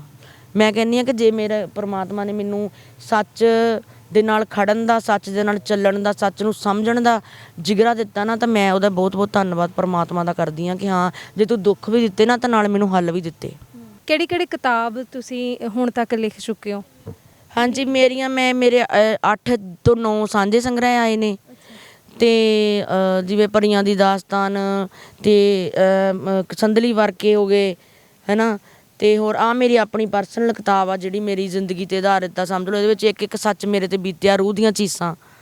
ਇਹਦੇ ਵਿੱਚ ਮੈਂ ਸਟੋਰੀ ਵੀ ਲਿਖੀ ਆ ਕਿ ਮੈਂ ਇਹ ਜਿਹੜੀ ਹਾਂ ਇਹ ਇੱਕ ਇੱਕ ਸ਼ਬਦ ਇਹ ਮੇਰੀ ਜ਼ਿੰਦਗੀ ਤੇ ਆਧਾਰਿਤ ਆ ਔਰ ਮੈਂ ਇਹ ਉਹਨਾਂ ਔਰਤਾਂ ਨੂੰ ਪ੍ਰੇਰਨਾ ਦੇ ਲਈ ਕੀਤੀ ਆ ਕਿ ਅਸੀਂ ਇੰਨਾ ਦਰਦ ਸਹਿ ਕੇ ਜੀ ਵੀ ਸਕਦੇ ਹਾਂ।